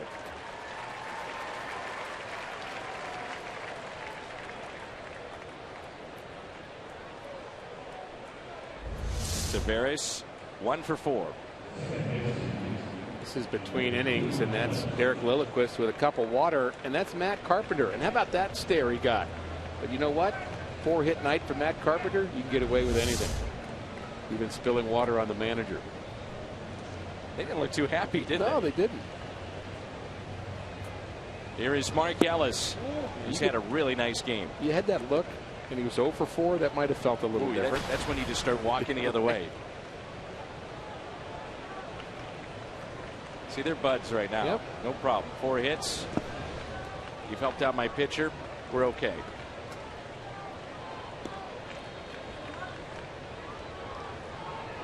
Ellis tonight with a base hit, stolen base. That was with 2 outs, and then Carpenter would bring him in. And now he drops down a bunt, and it's foul. And he started that double play with Kane. That was a very tough double play to start. Was. Yeah. We've seen some good second base play from Mark Ellis. We knew we would. When you think Mark Ellis, and Cardinals have seen him over the years, all you hear about is the number of errorless games that he's had and his high fielding percentage, and maybe the range isn't what it used to be, but man, he has a way of having that ball stick in the back of his glove, doesn't he? Even when the ball's hit hard, and that play right there, the ball was hit hard, but he saw it all the way into the glove and then turned it. Here's a 2-1 pitch. Hit out of play. 2 balls and 2 strikes.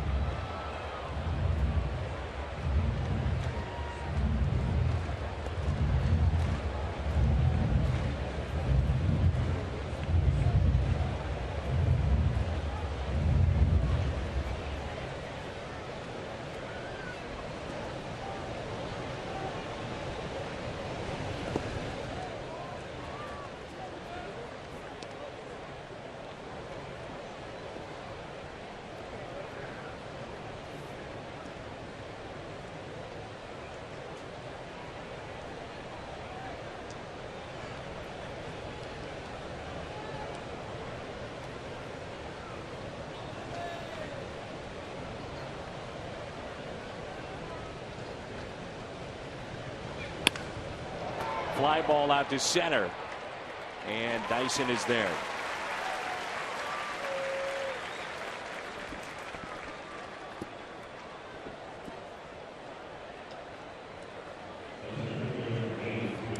Brings in Peter Borges.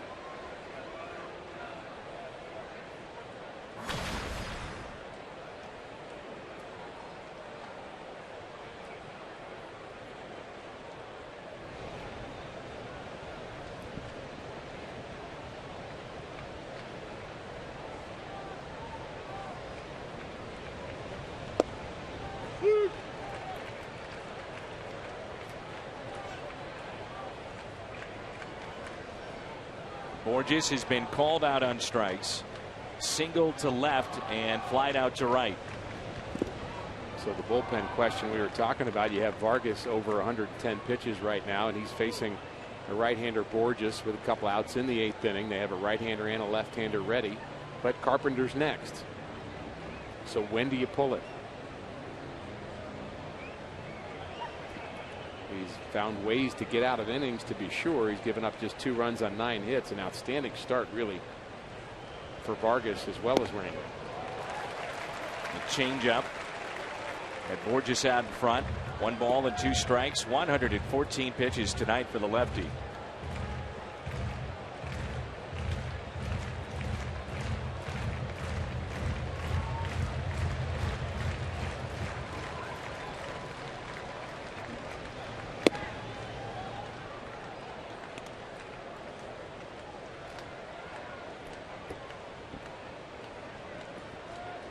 There's a perfect example of a pitcher overthrowing a baseball. And that was a lot better. He thought it was strike 3. Does it catch the plate? Not quite. Good call.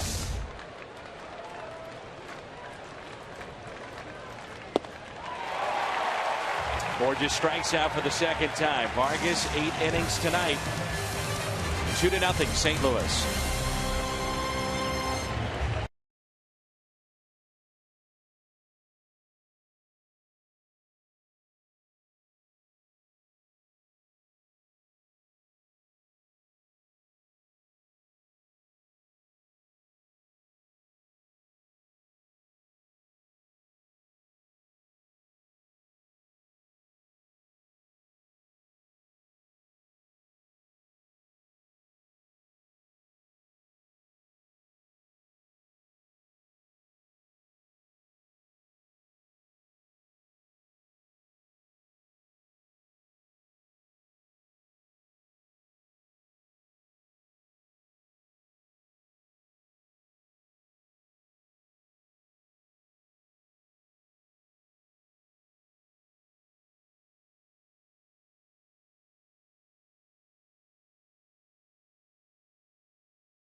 Bud Light, it reminds fans to stay in the game and drink responsibly.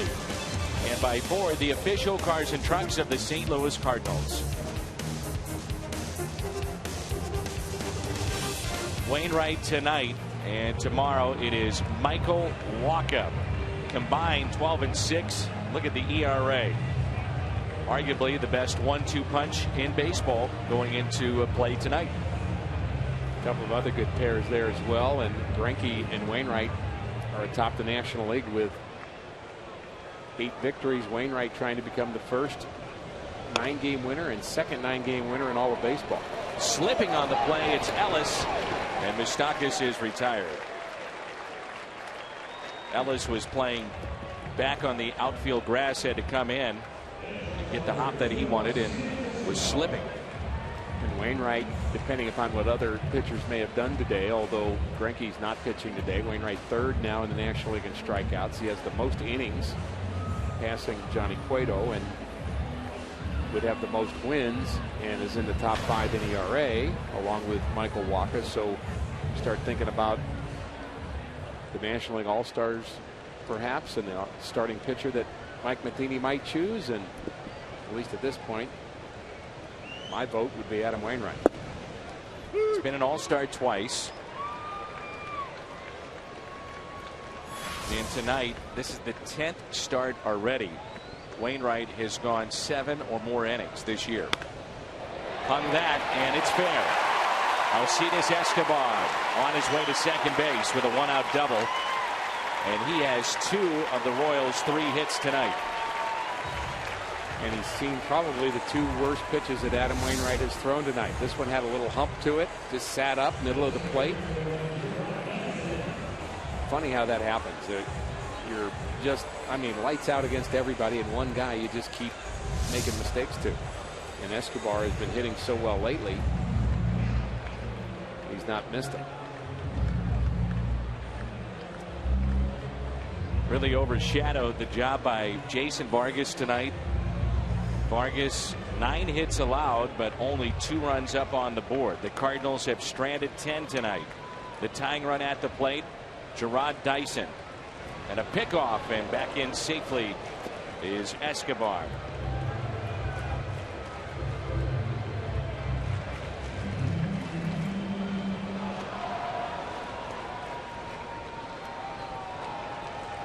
San Diego beats Pittsburgh.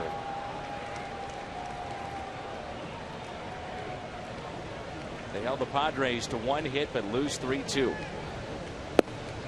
Baseball is a crazy game.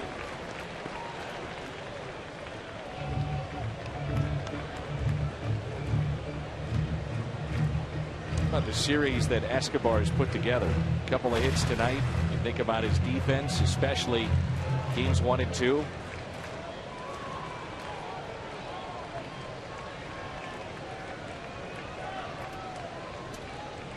Fun player. Exciting player. Understand he's gotten a lot of help from Infante about how to play this game the right way. That's when you think about a young team and what veterans can do. You were talking about Wainwright with the young staff, and also obviously relates to what Infante, who's been in the league for almost 15 years, can bring to Escobar. Both Venezuelans, and he has had the chance to not so much do it verbally, and it's, you know, that can be overdone. It's not you give the guy a rah-rah speech, but you just show him how to work, and then they start following you around and start working like you work, and there's the influence you're talking about.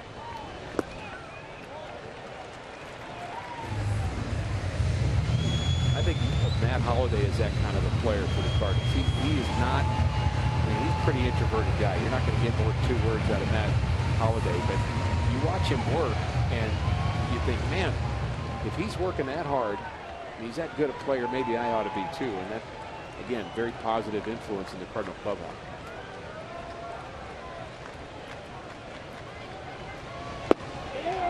Oh, just missed.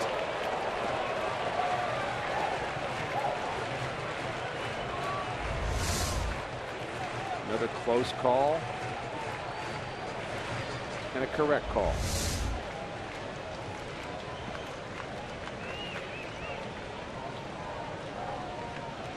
One out, 2 balls, 2 strikes.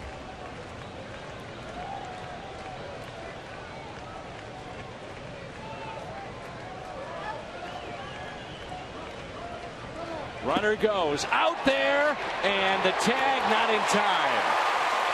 A strikeout of Dyson and a risky play by Escobar, who has now 16 stolen bases this year.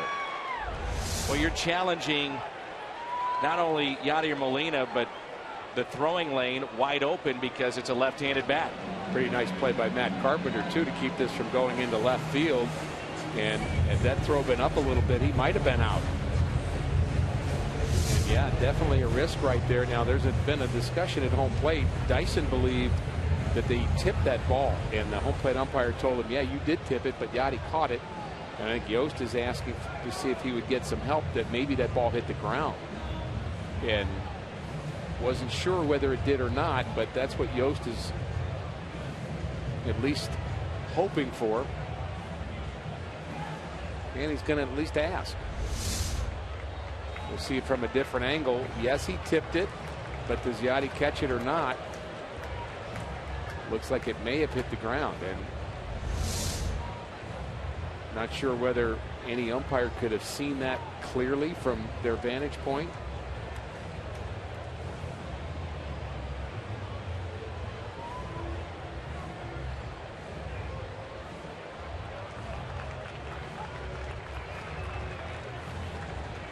I think the Cardinals may have caught a break. Yeah, I don't think the umpires are really able to see that. It's a judgment call here. Does he catch it or not? Yes, he tipped it, and that ball hits the ground. You're wondering that is not reviewable. Which is why the umpires have to say, did you see it or not? I applaud him for at least asking the other umpires, hey, was that an obvious, did that ball hit the ground? And to all of them, they said, hey, you get the best view, tough call. I can't say with certainty. And so I think the umpires did the right thing by talking about it, and the Cardinals do in fact get a break. Omar Infante, and there's that cutter again at 87 miles an hour. Strike one. Infante is grounded out to short, grounded out to second, and flying to center. The pitch count at 100. And here's what you were talking about before. If you're Mike Matheny, get out of this inning. Does Wainwright pop back out there for the ninth? You'd have to get some rope and some. I know where you're going with this. To try to tie him down. Yeah, there's another nasty cutter. You'd have to get some help. I think Wainwright, the minute the third out is made for the Cardinals, assuming things go well here in the ninth inning, Wainwright is going to be at one end of the dugout. He's going to run out there anyway. Two pitchers go out there. Hey, you're out of the game. I didn't hear you. I'll see you in a minute. He likes those complete games.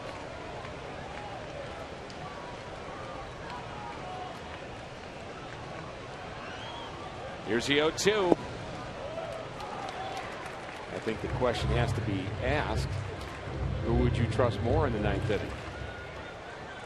Cardinals bullpen or Adam Wainwright? Right now, I'd say Adam Wainwright. Well, take it a step further. I think your question would be, if the score is the same, Rosenthal or Wainwright. Rosenthal suffered the loss last night.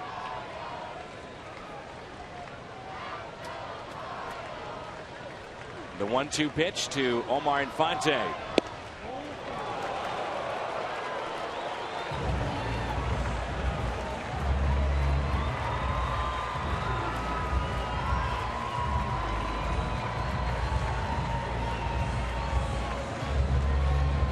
Yachty thinks that Bueno is frustrated by not getting a couple of close calls, and he just wants to make sure he kind of calms him a bit before a mistake is made. Adam has not gotten 3 close calls, but they've all, in my mind, been the right call. The umpire's been right.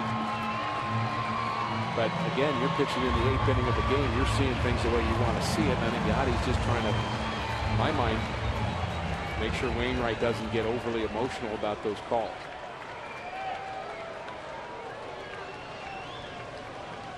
At bat started with 3 straight cutters. Does he go back to it here? The 2-2. Liner into center. Here comes Borges. He is there. The Royals strand a runner at third. Wainwright is through 8. We head to the ninth. St. Louis on top here in game number 3.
of the St. Louis Cardinals.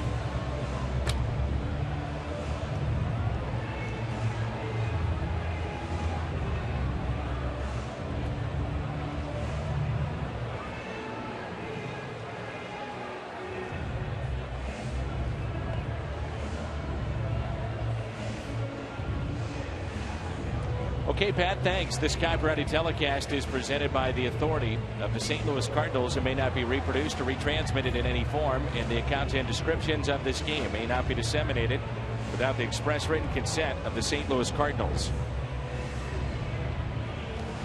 Right-hander is into the ball game, Michael Marriott, and he'll take over for Vargas, who gave the Royals 8 innings and just 2 runs allowed, and it's part of our Chevy call to the pen. I think Marriott may be one of those Royals pitchers that is not quite up to the 8th and 9th inning guys, but who is Davis and Holland. And the Royals bullpen, as we mentioned, has been really good, but it's been a kind of a 2-horse show here.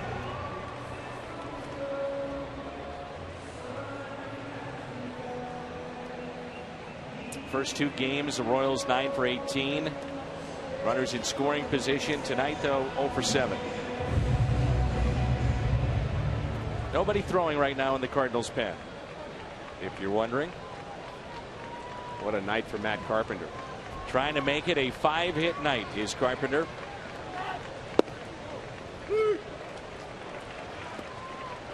September of 2009, the last Cardinal to have a 5-hit game. Who was it? Ryan Ludwig.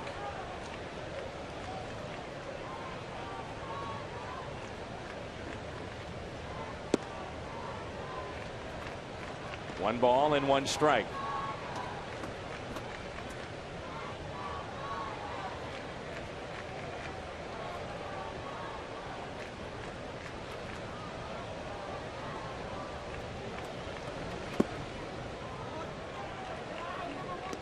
Carpenter with 3 consecutive singles into center field. Included in there was a 2-out RBI for the first run of this game. And then in the 7th, he doubled down the right field line and was driven in by Matt Holliday to score the second run of the game.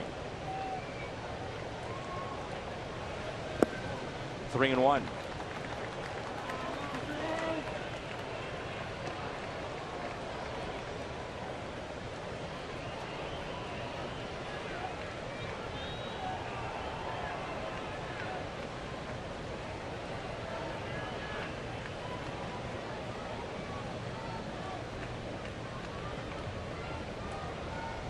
And a walk to Carpenter. On base for the 5th time tonight.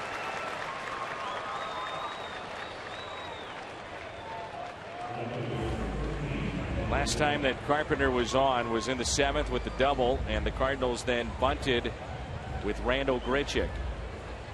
Adam Wainwright is looking for his 9th career shutout, and it would be his 3rd in 2014. If the Cardinals can do it.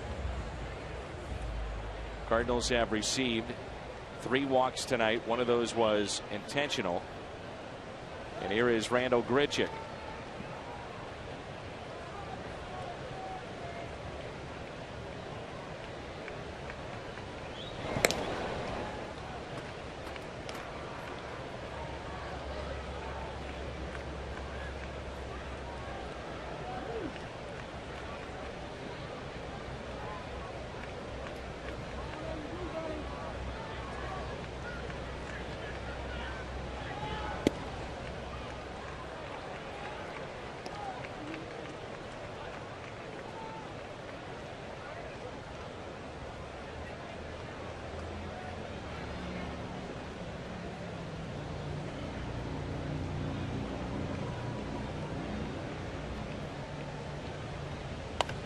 Grichuk pops it up. Third baseman Moustakas, 1 away. Looking ahead to the 9th, bottom half, Hosmer, Butler, and Gordon. So 3 very good hitters coming up for Kansas City. 2, 3, and 4 in their lineup. Still important outs to get for Adam Wainwright, but in my mind, you give it in his hands because you're seeing a guy that is capable of finishing games. He's proven that. And I think when he's right, you don't worry about pitch count as much with Adam Wainwright. Those 3, by the way, Hosmer, Butler, and Gordon, 1 for 8 tonight with 4 strikeouts. As Holiday chases a pitch up.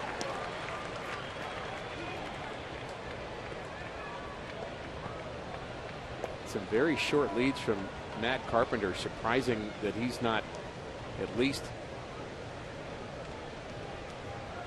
extending it a little bit, making it look like he might run.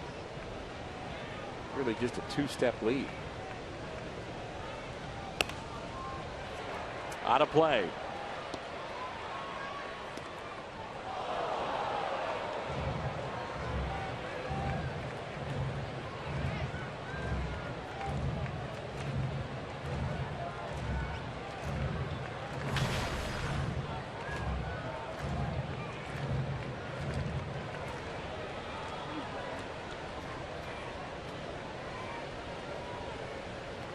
Here's the 0-2. In the dirt, ball scoots away, and Carpenter advances to second base. RBI opportunity now for Holiday.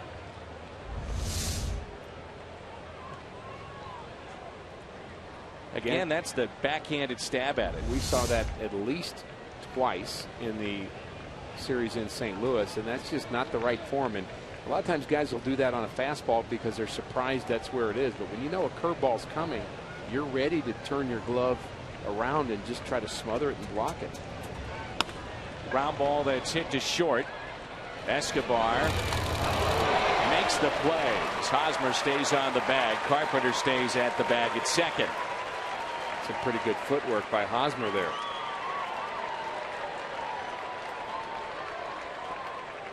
Mentioned Escobar doesn't have very many errors. We can thank Hosmer right now for this one because that almost was thrown away. But Hosmer went to the inside of the bag, and Mike Matheny not sure about that call. Mike's going to make the turn, and Mike Aldretti says correct call. So quick workout for Mike Matheny.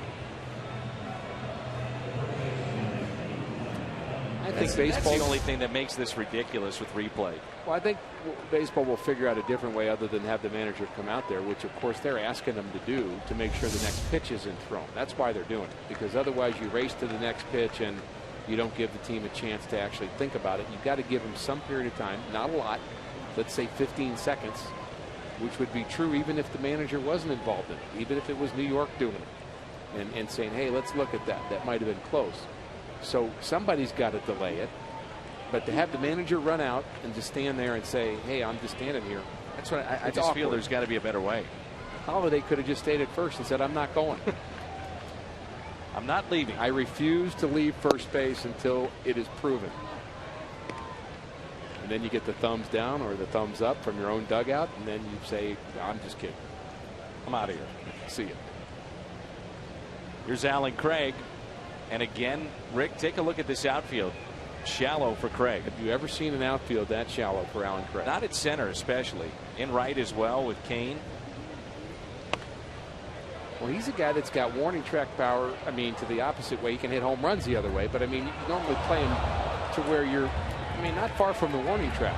Not warning track power is not the way I wanted to say that. He's a guy that can hit the ball deep everywhere. And they are so far from the warning track in all three positions. That is a lot of room to hit it. But the idea is let's play shallow enough so if Craig gets a base hit, we're going to throw out Carpenter at the plate. A few of those pitches tonight that Alan Craig would love to have back, and that was one just seconds ago.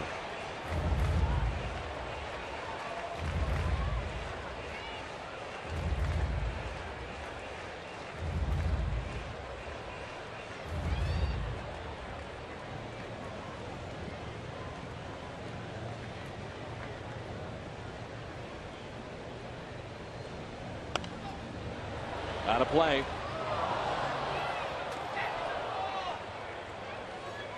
Timing off just a little bit for Allen, but for the most part swinging the bat much better in the last 2 or 3 weeks. Just a little bit late right now, but you know you have an 0 for 3 with a walk going, but you get a big hit, driving a run, your last at bat, you go home and you're happy, especially if your team wins. 1-2 the count on Alan Craig. A check swing and another foul ball. We'll do it again.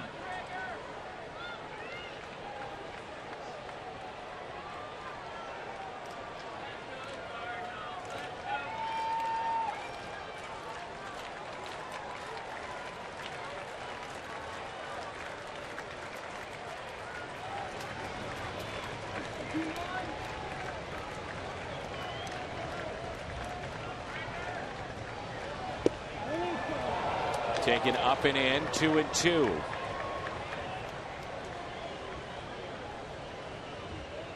We approach 10 o'clock here in Kansas City.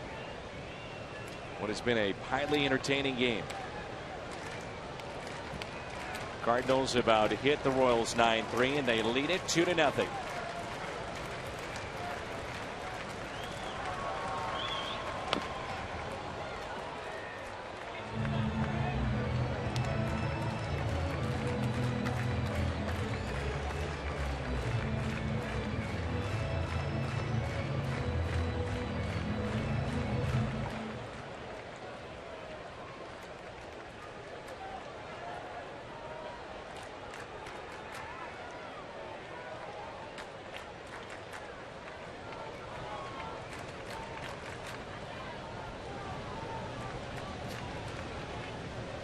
Carpenter at second, the 2-2.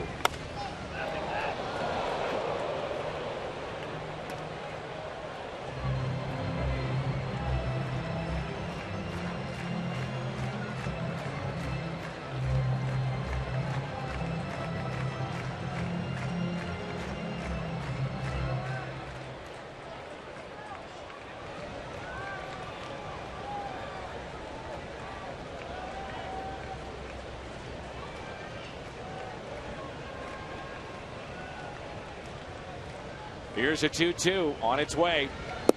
Strikeout of Craig. Adam Wainwright.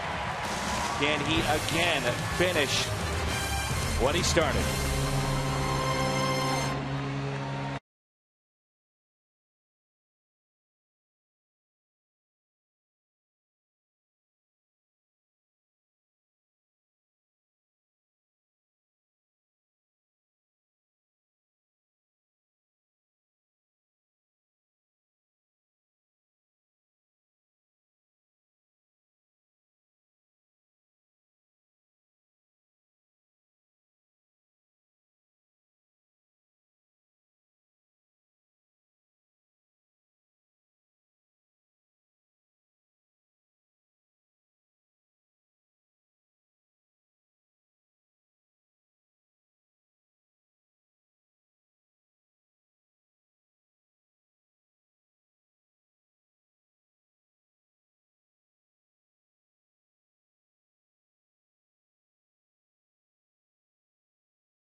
Tough to say if this has been his best performance of the year. He's had a handful of those already.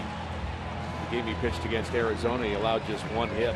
That was Goldschmidt, had a double, and he was phenomenal in that game. Had 9 strikeouts, but he's been great again here tonight against Kansas City. And the Cardinals have needed him to be that after the rough homestand, and 3 very important outs to get here in the 9th inning, and they will not be easy. And a curveball against Hosmer. Against Washington on April 17th, 8-0 win. That was a 2-hitter. Against Arizona, May 20th, a 1-hitter. Working on a 3-hitter tonight, and Hosmer has seen breaking ball after breaking ball, and he's on the cusp of striking out for the 4th time. Cutter this time, I'll bet, to follow those curveballs. Just got a piece. And that's the problem from Hosmer's point of view. He's seen 2 kinds of breaking balls, and he's had trouble with both of them. The overhand curveball and that cutter down and in.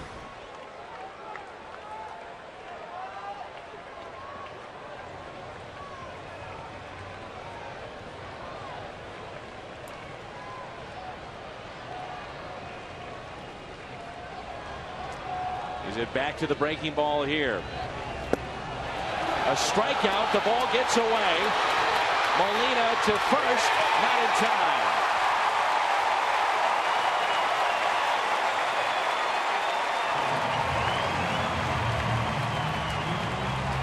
The 8th strikeout for Adam Wainwright. It'll be a strikeout wild pitch. Yachty tried to smother it, but it got away.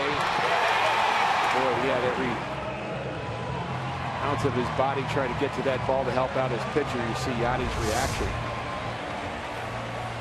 He couldn't find it at first, and not a good night for Hosmer, but all of a sudden the tying run at the plate for Kansas City here in the 9th inning.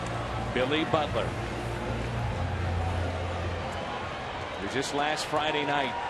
Wainwright shelled, 7 earned, 8 hits. Only 4 strikeouts, lasted 4 1/3. He's now pitching into the 9th. And that pitch taken low by Butler, who is hitless tonight. Pair of groundouts, and he is also lined out.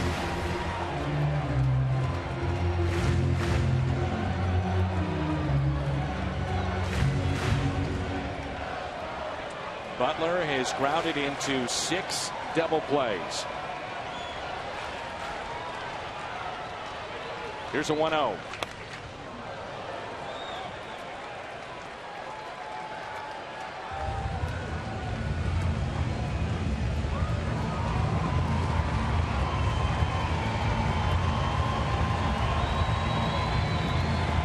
Just 2 years ago, Billy Butler had 29 home runs and drove in 107.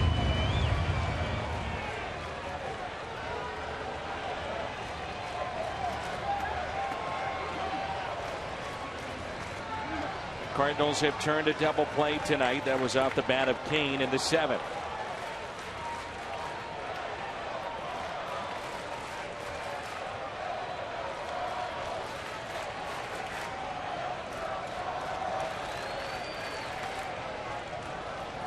Here's a 1-1.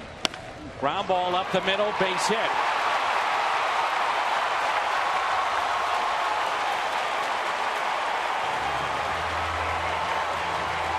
Rosenthal has been getting loose in the pen.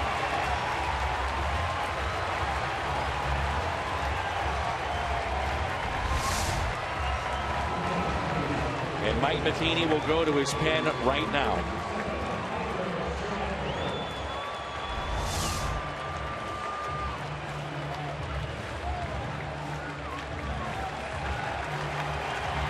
Another tremendous outing by the ace of the staff.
recording a strikeout in the 9th inning, which would have been number 8 tonight. So he strikes out 8, walks 2, only 4 hits, and now it's up to the pen. Things certainly could have worked out better for Wainwright here in the 9th inning. That ball just got away on to strike 3, but our Chevy call to the bullpen is a guy that pitched last, Trevor Rosenthal. And here's Rosenthal, and that's Hosmer taking the ball the other way. That was the game winner in Game 2 of the series against the Royals. And important spot here for Rosenthal, who has 16 saves for the Cardinals. Fastball at 97. Gordon with 2 home runs in this series.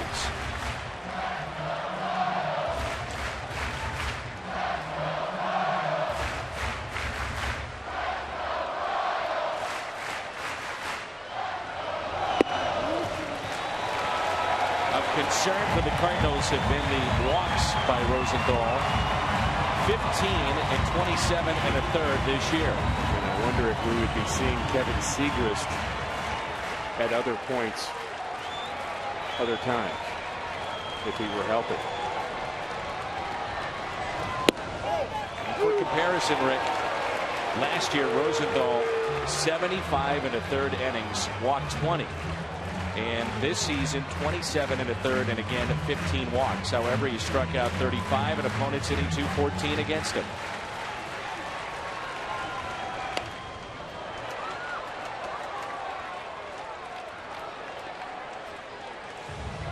Gordon has done most of his damage against right-handed pitching. He's a .300 hitter against righties, and .239 against the lefties. .388 with Risp that we mentioned.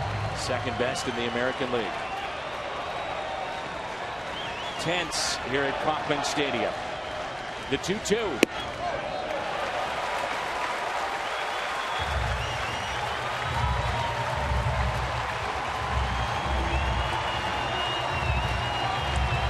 Cardinal fans, Royals fans on their feet.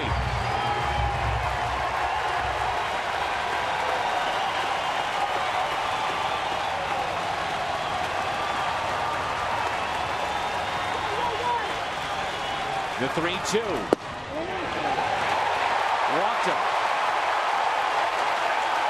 Bases loaded.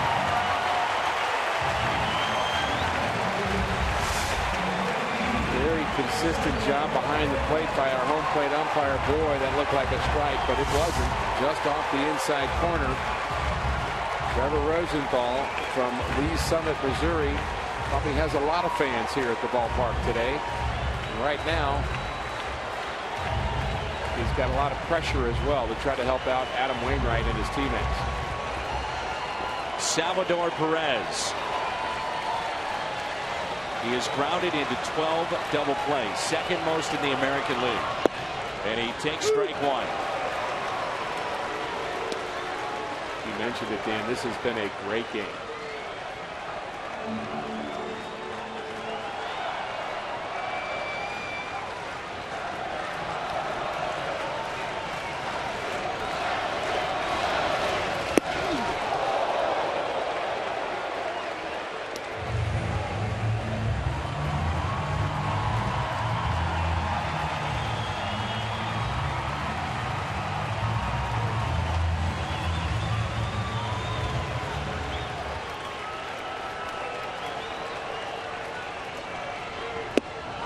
Chased the ball.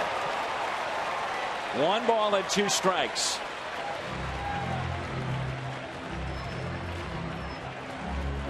Couldn't hit that pitch if he swung at it 500 times.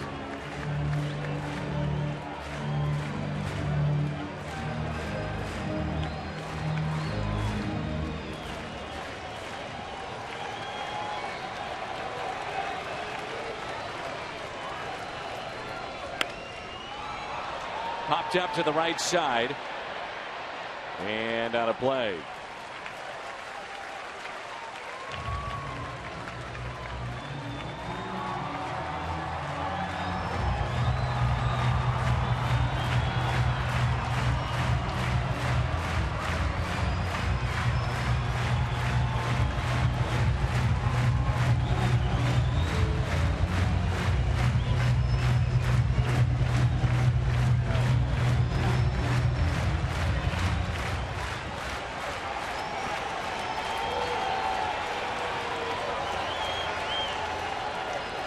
The 1-2. And with the changeup, he evens it up at 2-2.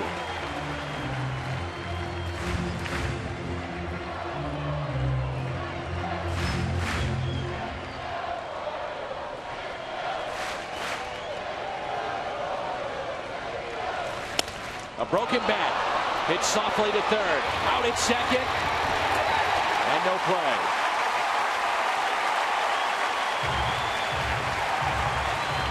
A run does score to make it 2-1.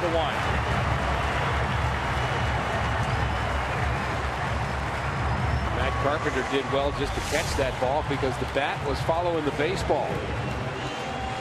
Both of them arriving about the same time. Actually hits him in the foot. No chance on the throw for Mark Ellis.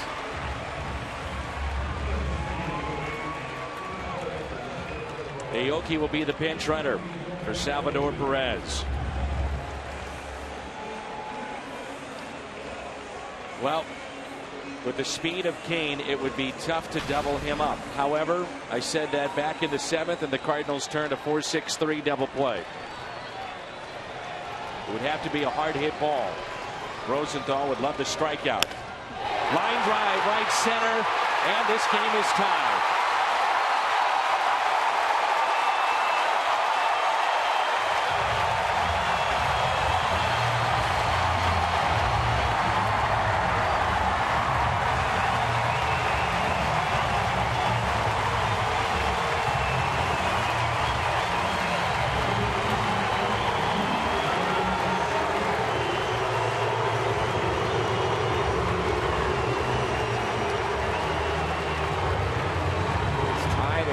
Not over.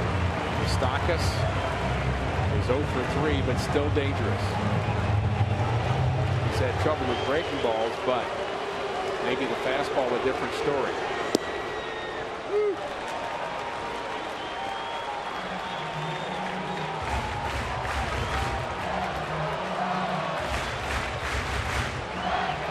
The inning began with a strikeout that gets away from Molina, of all things. Rosenthal's inning began with a walk. Exactly what you were talking about. It's been a problem for Trevor and continues to be. The walk really makes it a much tougher inning. The 1-1 pitch to Mike Moustakas.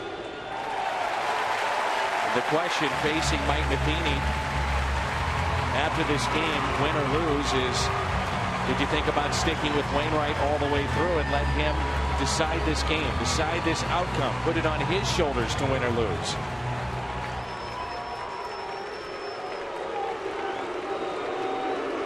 All for naught. The 2-1 pitch pulled foul.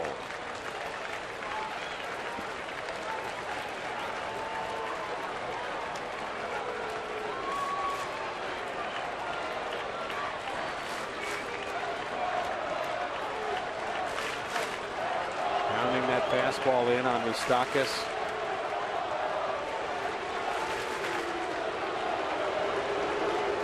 Still needs that ground ball. On the inside corner and a strikeout.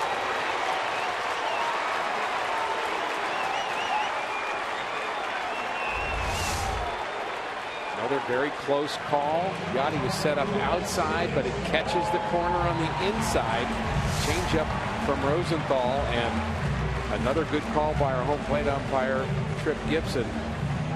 I'll tell you what, every time we have gone back to the Fox tracks on these borderline, he's been right. Sometimes I don't like that he's right, but he's been right. Escobar, Dan, 7 for his last 14. And Escobar tonight with a single to right, double down the left field line. Another issue in this ball game for the Cardinals, missed opportunities. They've stranded 11. Cardinals trying to send this into extra innings. 0-2.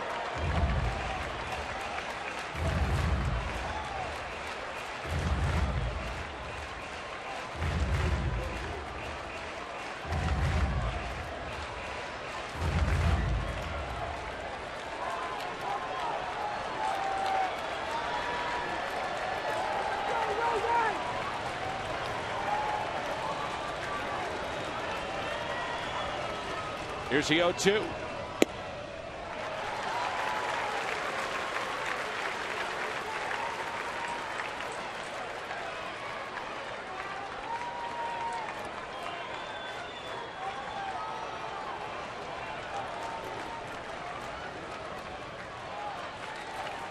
There's some that say, well, he's the ace of the staff. It should be on the shoulders of Adam Wainwright to win or lose this game.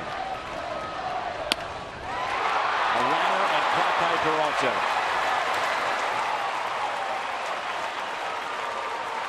2-2. Begins with a strikeout of Eric Hosmer. The ball that gets away. Hosmer eventually scored. And so did Butler. 10th inning coming up.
Jack Link's beef jerky. Feed your wild side. Royals have been very good in the 8th and 9th. Wade Davis, we mentioned, maybe one of the top pitchers in the American League at this point, is whip just .80, 15 strikeouts per 9, and Greg Holland, the closer, 16 for 17 with saves. His whip very good as well, and 13 strikeouts per 9. These guys essentially unhittable, and that's the problem for the Cardinals playing extra innings against the Royals right now. You're playing into their best foot forward and their strength. They're late inning pitchers. Brent Hayes is the new catcher. On the bench now, left for the Royals, our Chevy called to the pen is Holland, is Pedro Siriaco.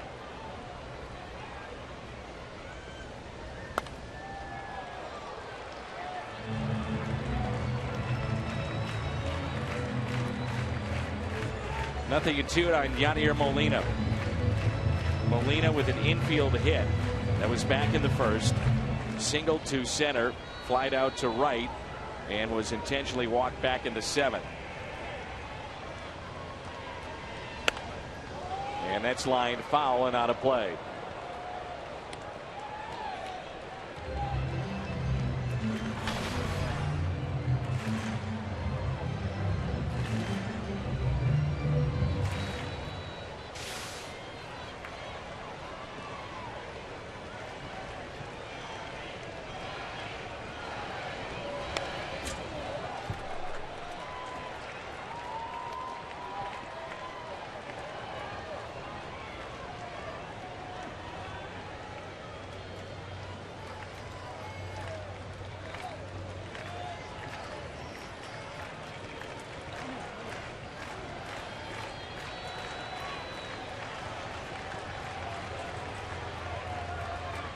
Here's another 0-2 pitch to Yadier Molina. Dan Siriaco pinch ran for Butler, is now the DH, and Hayes behind the plate. Since Aoki ran for Perez, that's the entire bench for Ned Yost. So they are done. No mas. On the outside corner and just missed. Greg Holland recorded his league-leading 16th save last night. He had a 1-2-3 inning.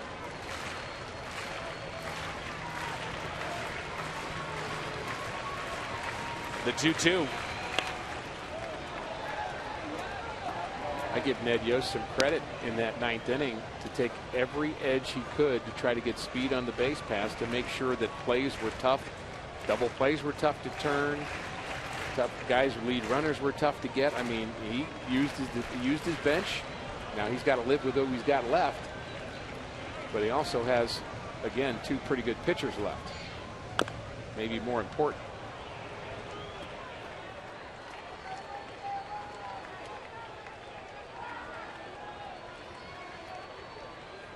Two and two the count.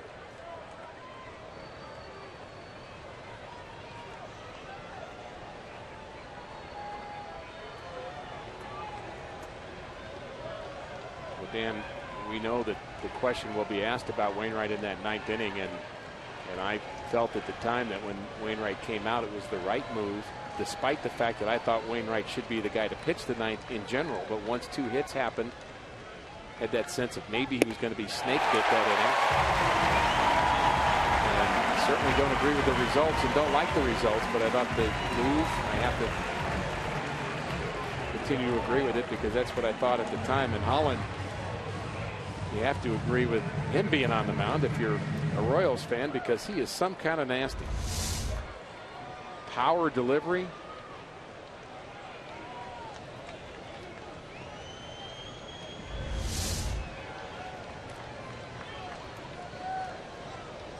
Here's Peralta, who is hitless tonight. We saw some pitches from Holland last night that we thought, and we weren't sure, Dan, whether they were a split or a slider. Talking with the Royals people, they're all sliders. He doesn't throw as many splits as you think. The slider goes sometimes straight down and looks like a split. It actually goes straight down. You call it I think they were calling it a splider. He said they just can't tell what it is, but it is often unhittable. He now has 33 strikeouts in 22 innings.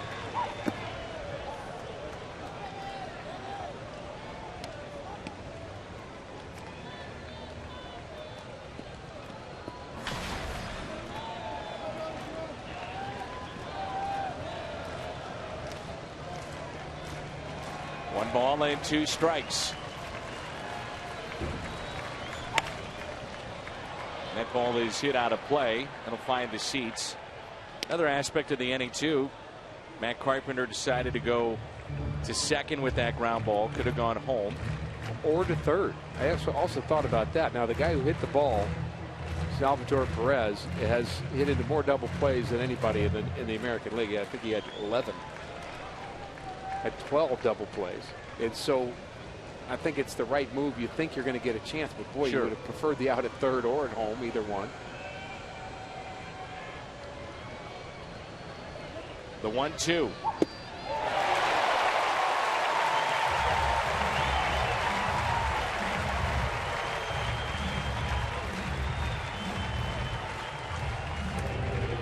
What makes this decision, I think, one that you look at, and it's easy to second guess, and that's part of the game of baseball, but it is Adam Wainwright on the mound, and it's not Shelby Miller, and it's not a Michael Walker or some of the younger guys. This is a guy you've been down many roads with.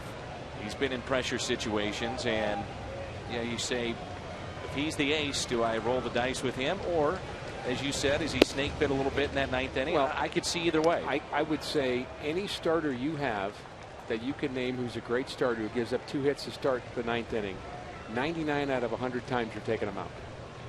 2 base runners, not 2 hits, but 2 base runners. because you just get a sense that, okay, this is a pressure situation here. Things aren't working in this inning. We need to help. Sure. And I don't care whether that's Greg Maddux or who it is, Chris Carpenter. I think that's the right move. Now, again, reasonable minds differ on that. And like I said, I could see it either way with this one.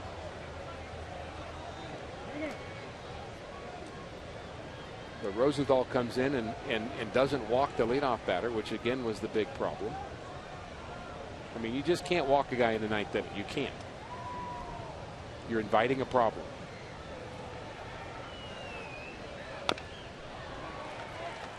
2-1 on Taveras.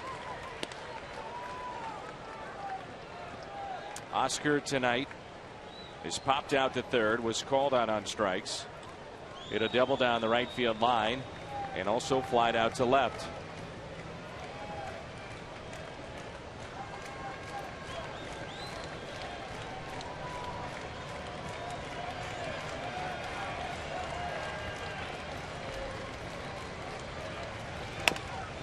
Chop towards the middle. 1-2-3 inning for the closer of the Royals.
Struck out 7 and walked 4.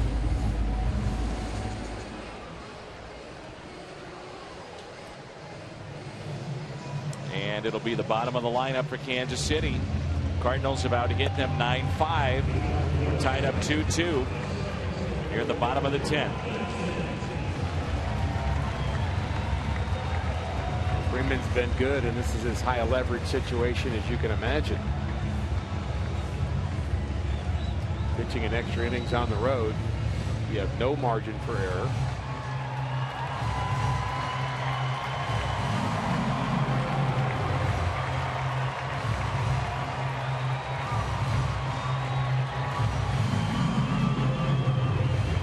Freeman has faced Dyson now 3 days in a row. Taking the bunt away from him, which you have to do. He can fly.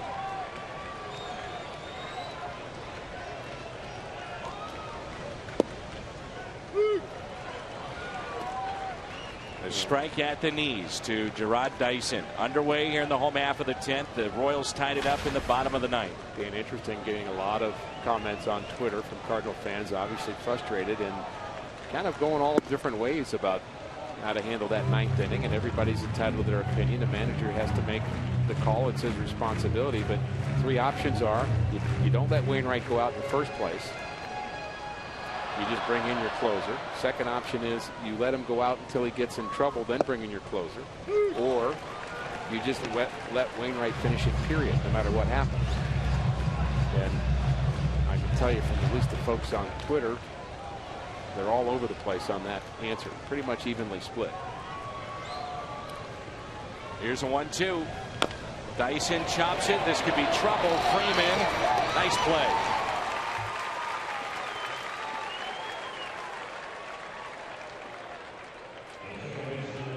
Big deep breath from Sam Freeman because he knows it's trouble right about now. Oh boy, he can run. I better hurry. And he does. That'd be one of those plays, Dan, that you could see turning into an error pretty easily because you're so worried about the transition from glove to hand. Now it's Omar Infante hitless tonight. Back to the top of the lineup.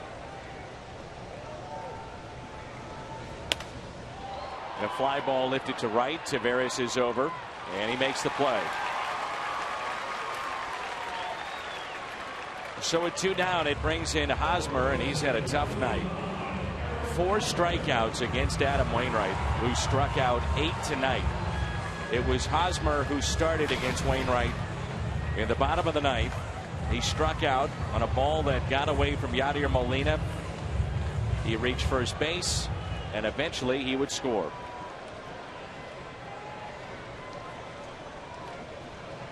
Outfield is very, very deep. A liner, and that's caught. Good work by Sam Freeman. The 11th inning when we come back.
City. Jack Link's beef jerky, feed your wild side. And Kelvin Herrera steps in for the Royals to take over here in the top of the 11th. So many plays in the bottom half of the ninth. Here's another one of those key moments. Yeah, we want to look at Alex Gordon. He's a runner at first base. He gets a good jump on this ball that's hit the Carpenter. Carpenter thinks, again, just out of the box now is Perez. He's got 12 double plays already. I can get 2 outs here. That's better than going home. He goes to second, but here's Gordon right on top of Mark Ellis, so he has to jump over him. Can't throw the ball, and that keeps the double play from happening. If the Cardinals are able to turn a double play there, maybe that inning is different. Credit Alex Gordon for getting down to second base in a hurry. Colton Wong will be the pinch hitter. His lefties have hit .224, righties .236 against Herrera. He should be called to the pen. He throws some cheese too, doesn't he? Yes, he does. Walked 12, struck out 22 in 28 innings of work. 1.61 ERA. We talked to Jim Hayes on the pregame show. Wong felt the shoulder was sore, but not a serious injury after a diving stop late in the game last night at Busch Stadium, and that pitch hit 99.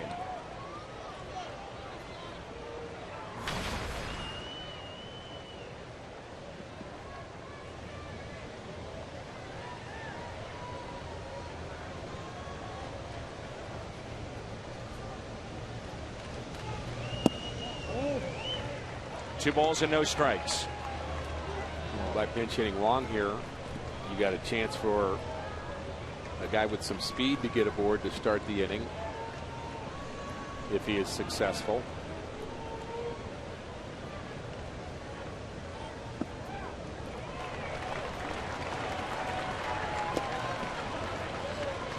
Three and 0.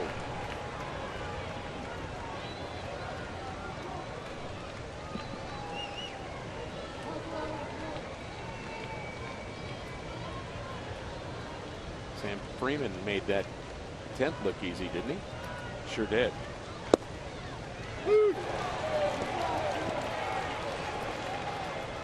No reason to think that Sam Freeman could not continue at least one more inning.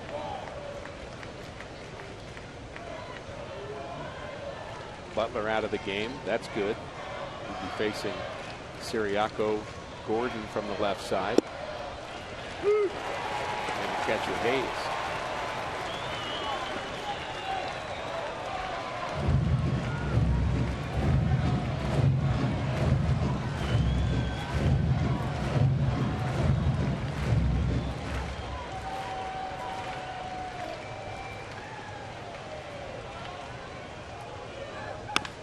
Ground ball and a ground out.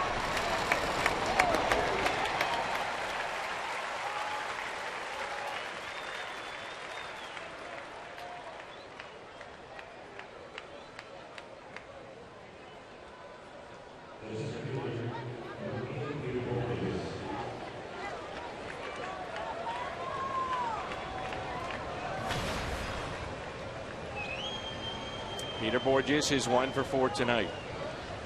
A single to left. He has struck out twice and also flied out to right.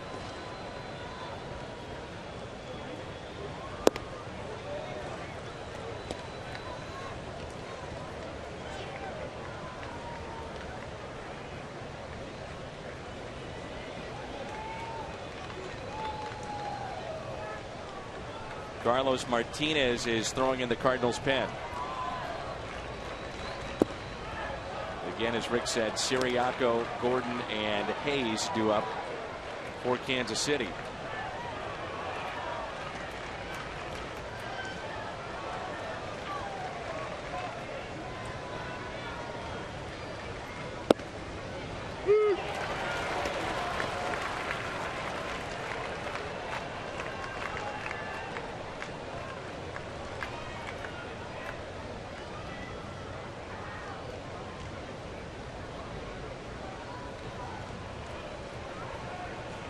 The 2-1 pitch on its way. Taken low.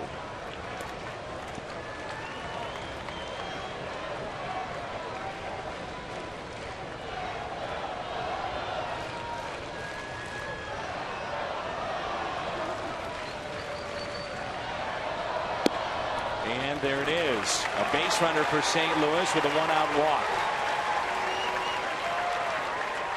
We'll go back to what we were talking about, Rick, in the 4th inning. Peter Borges standing at first. He has 3 stolen bases this year. How many pitches does a Matt Carpenter take, if any, to give Peter Borges a chance to steal? And right now, Matt Carpenter is your hottest hitter. He's been on base 5 times tonight, 4 hits and a walk.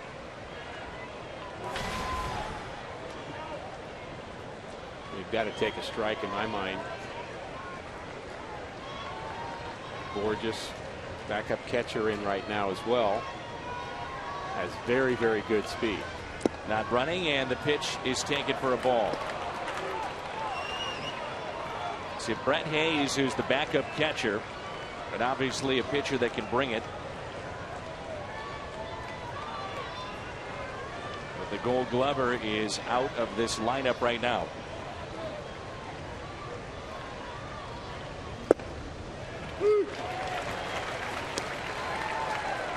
Borges took a couple of steps there as if he was going to go, but the jump just a bit late, so he slowed down. You also have hit and run as an option.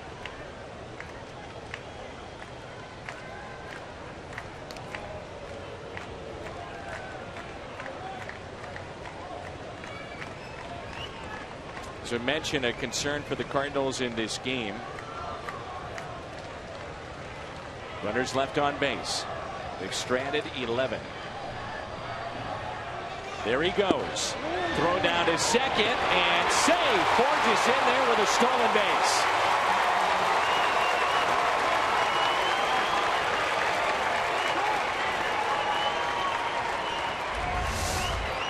Really a terrific throw by Hayes.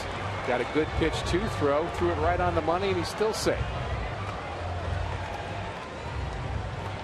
See that, and I say do it more often.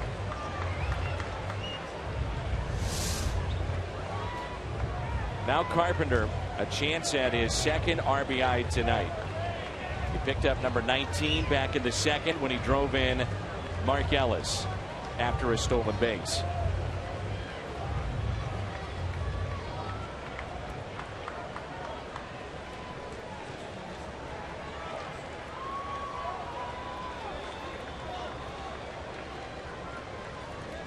Two and one the count. The infield shading a little bit to pull, and the outfield is in. Way in.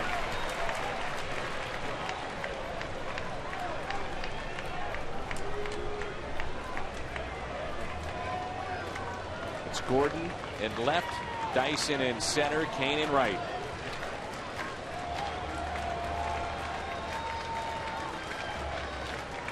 The 2-2 to Matt Carpenter. There goes Borges again, and it's fouled into the Cardinal dugout. Carpenter was trying to take that pitch. He was hoping it was a ball because he saw the jump that Borges had, and he knew he was going to steal third, but he had to foul that pitch off, and really just a protection swing. It felt like it was going to be called a strike. It's actually smart hitting by Carpenter there.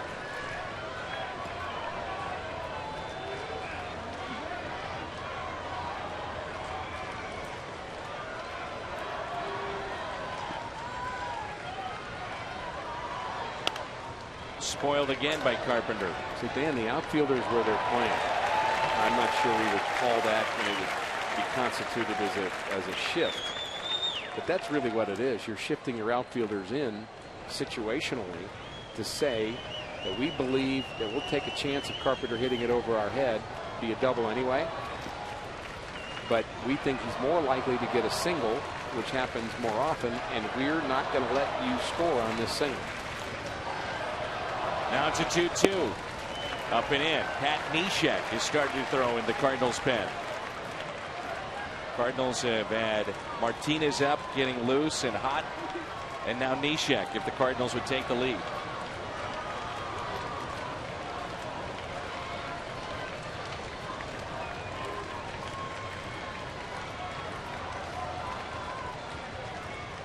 A full count pitch to Matt Carpenter.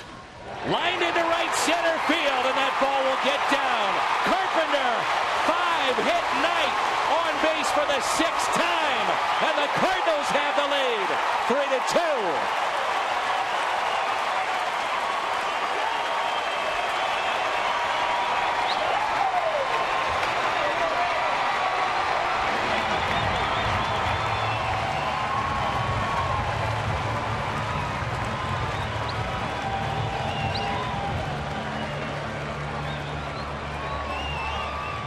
Carpenter has looked so good at the plate tonight. 5 hits. Outfield is drawn in.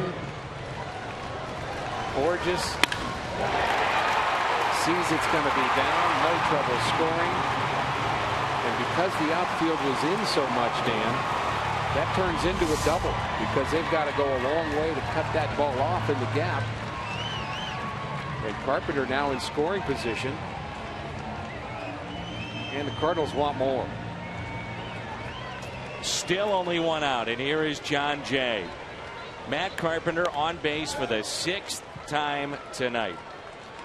He has 2 RBIs, a pair of doubles, a walk that was in the 9th. What a night for the Cardinal leadoff man.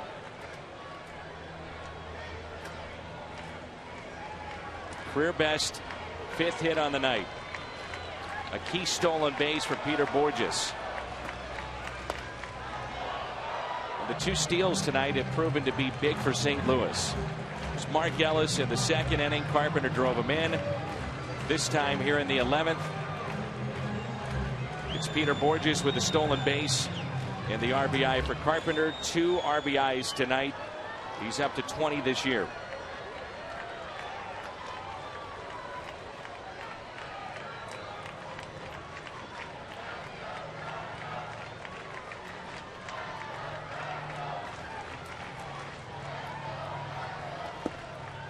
And Rick, going back to last night, correct me if I'm wrong, I think he's been on base 10 times. If 6 and 4 is 10, then yes. 10 times, 2 games. Not bad. And the other at bat was a sacrifice.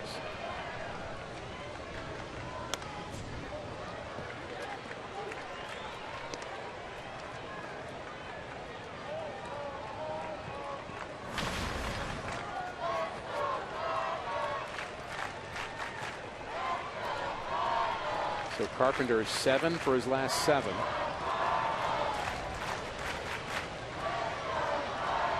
With 3 walks on top of that. It's 10 straight appearances and reaching base. Is this game that easy? Man, oh man. If you're wondering, the last Cardinal third baseman to have 5 hits in a game, that was Scott Brolin back in 2007, April 22nd of 2007.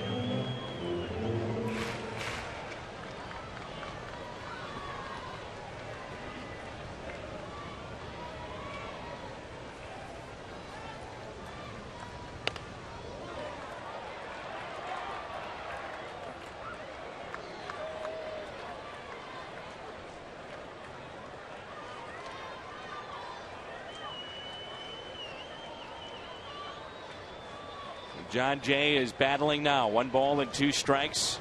So we play here in the top of the 11th. 3-2 St. Louis. Neshek has been throwing in the pen. I bet somebody in the Twitter universe can find out for me what is the most hits in a row. What's the record for most hits successfully in a row? We mentioned Carpenter 7 for 7. What would you guess it would be, Dan? 12, 13? Yeah, 12, 13 for sure. I bet somebody knows that. That's foul. And I'm guessing it'll take about 3 minutes for somebody to tweet that to me.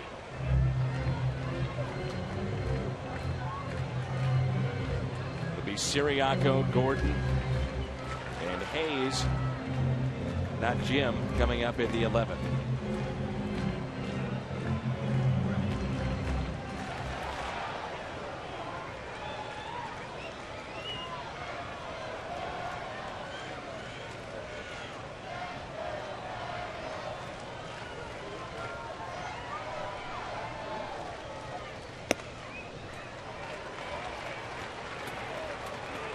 So Ludwig, the last Cardinal with 5 hits, and the last Cardinal third baseman to do it, Roland, in 07.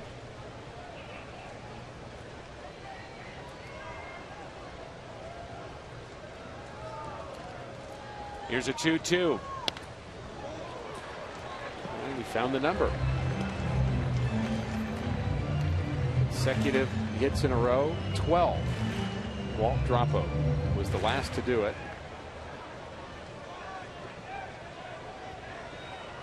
Matt Carpenter, 7 hits in a row.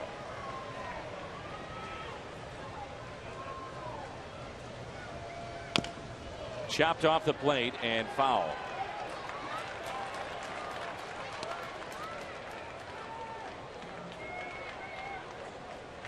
And it took about 3 minutes for that answer to come through via our truck and Twitter.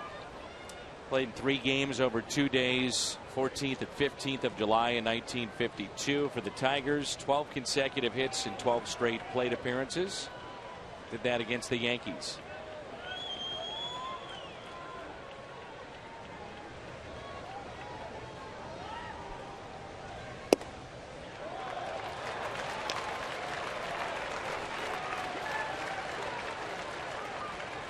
Lefty getting loose. And that's for the Kansas City Royals in the pen.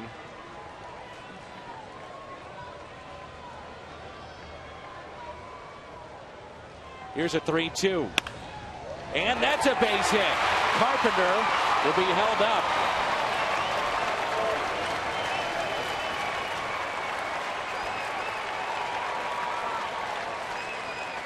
So John Jay, a base hit to extend the inning. So the outfield in, Dan, pays off this time for Ned Yost as Carpenter can't score. Alex Gordon got on that ball in a hurry.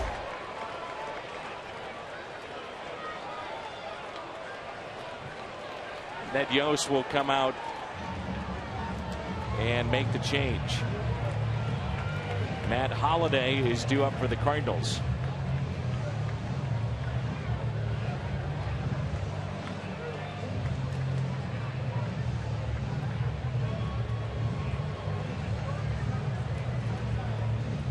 So Herrera, a right-hander, taken out of this game to bring in a lefty to face Matt Holliday.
Their bullpen, and it's our Chevy call to the pen. Righty's hitting just .226 against Collins, and he had .316 against the lefties. And they talk about how good a stuff he has when he's right. Yeah, he does have tremendous stuff. He's just 5'7", 170, but throws very hard. Consistency has been the problem for Tim Collins. He's appeared in, on average, 70 games the last 3 years for the Royals, and his ERA typically in the mid threes. So he's been good, but there are times where he's not perfect and the command's not there. A chance here for Holliday. The first pitch taken inside. Holliday hitting .279 against lefties this year. That was at the start of this series. It's now dropped to .255.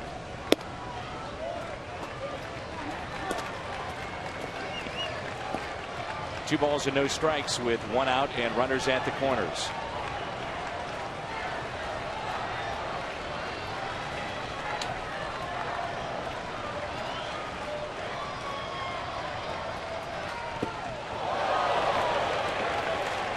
And Holliday hit by the pitch.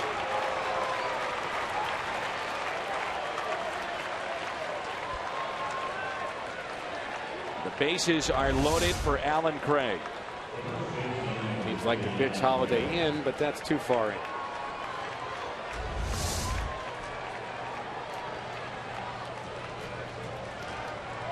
And Craig has had a frustrating night. Walked with 2 outs back in the first. Fly to deep left center, fly to deep right, grounded out to third, and struck out back in the ninth.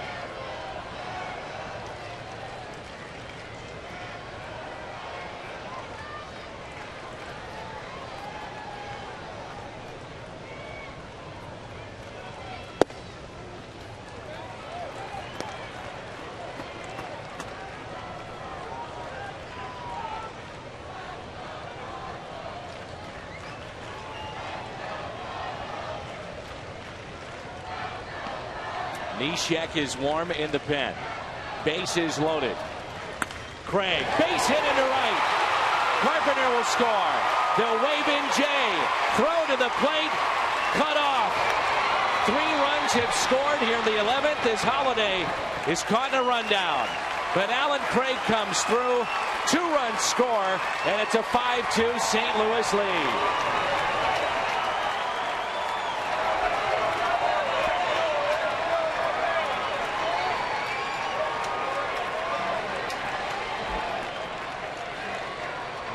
John Jay did his part as well with that base hit to left to keep things going.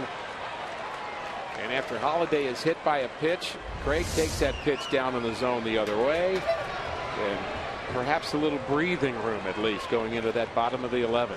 And boy, could the Cardinals use some more of that. Here's Yadier Molina. He's been on base 3 times and he chops it to third. The Cardinals, thanks to Matt Carpenter and Alan Craig, put up a 3-spot in the 11th inning. And what a night for Matt Carpenter. John Jay coming off the bench. A total team effort.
So he can bounce back the next night. And that's what Pat Neshek has a chance to do here as he saw his scoreless inning streak come to an end last night in Game 2 of this series, and he's being asked to close it out. 254 career appearances and no major league saves. However, he does have professional saves in the minor leagues. Yeah, he had actually good numbers in the minor leagues, an ERA of about 3 and 16 wins, and he also had 97 saves, actually 31 minor league wins and 97 saves. So he's not a stranger to it. It's just been a while for him. Age 33, he has been a tremendous find for the Cardinals. And again, the breathing room that he's given here because of John Jay and Alan Craig coming through in the 11th with big hits. Jay takes over in left field. And the first pitch is a strike to Pedro Siriaco. Colton Wong is into the game. He's at second base. And John Jay is in left field. That's strike 2. Matt Carpenter with a 5-hit night, on base 6 times tonight. Only other Cardinal with 5 hits against Kansas City, Aaron Miles. That happened in 2007. Check swing. Did not go. 1 ball and 2 strikes.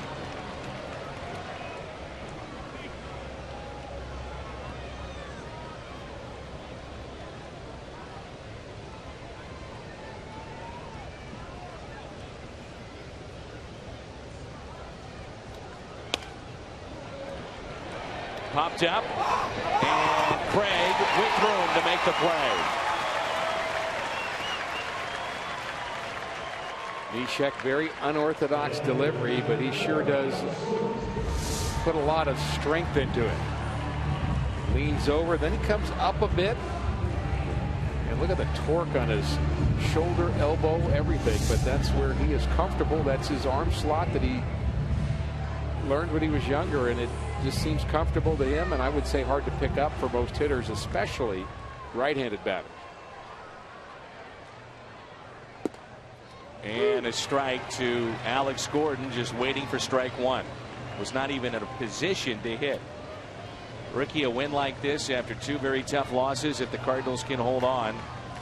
This is one of those wins that you hope propels a team and gives them a little confidence. A good changeup there by Neshek for strike two. Well, it was really a roller coaster of emotions so far in this game, and again, not done yet, but Cardinals were riding Adam Wainwright for 8 innings, and then things just fell apart in the 9th, and then you had this sinking feeling, oh no, not again. But the positive emotion of the 11th, and Neshek now 1 out away from finishing off a Cardinal victory in game 1 of this road trip. The Royals down to their final out. It's Brett Hayes, the backup catcher.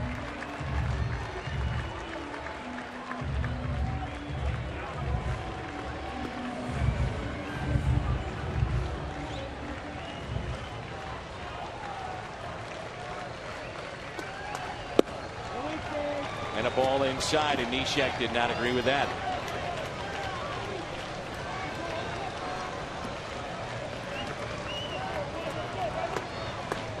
Cardinals trying to pick up win number 30 at Kauffman Stadium. There's strike one. 1 ball and 1 strike.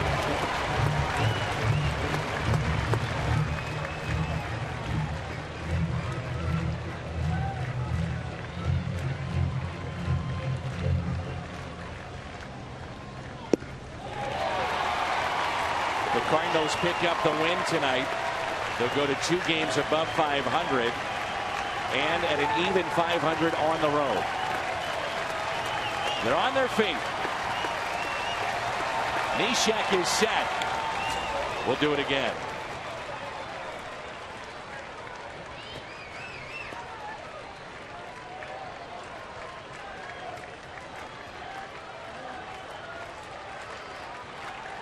One and 2 the count. The Cardinal fans on their feet here at Kauffman Stadium.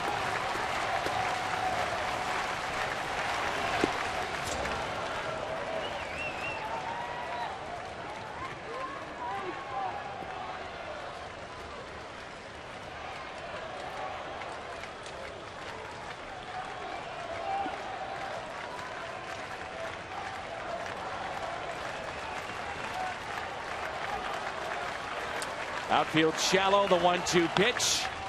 Hit in the air down the left field line and out of play. Cardinals had a 2-run lead heading into the 9th in an inning that began with Adam Wainwright. He struck out the first man that he saw. That was Eric Hosmer, but the ball scooted away from Molina. He reached. Then there was a base hit. Rosenthal came in, walked a man, and all of a sudden we had issues. Game was tied up at 2-2. But Matt Carpenter changed all that. On base 6 times tonight and a 5-hit night.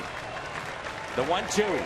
Got him, and the Cardinals win it in 11 to start the road trip with a dramatic victory over Kansas City and the final of 5-2. Everybody breathing a little easier now. Mike Matheny, his coaches, and the Cardinal players after, again, a very emotional win here tonight after almost spoiling the outstanding start of Adam Wainwright that now has more meaning, Dan. It has much more meaning with a win than it would have in a loss. You bet. We're talking about a win. We're not talking about what happened in the night.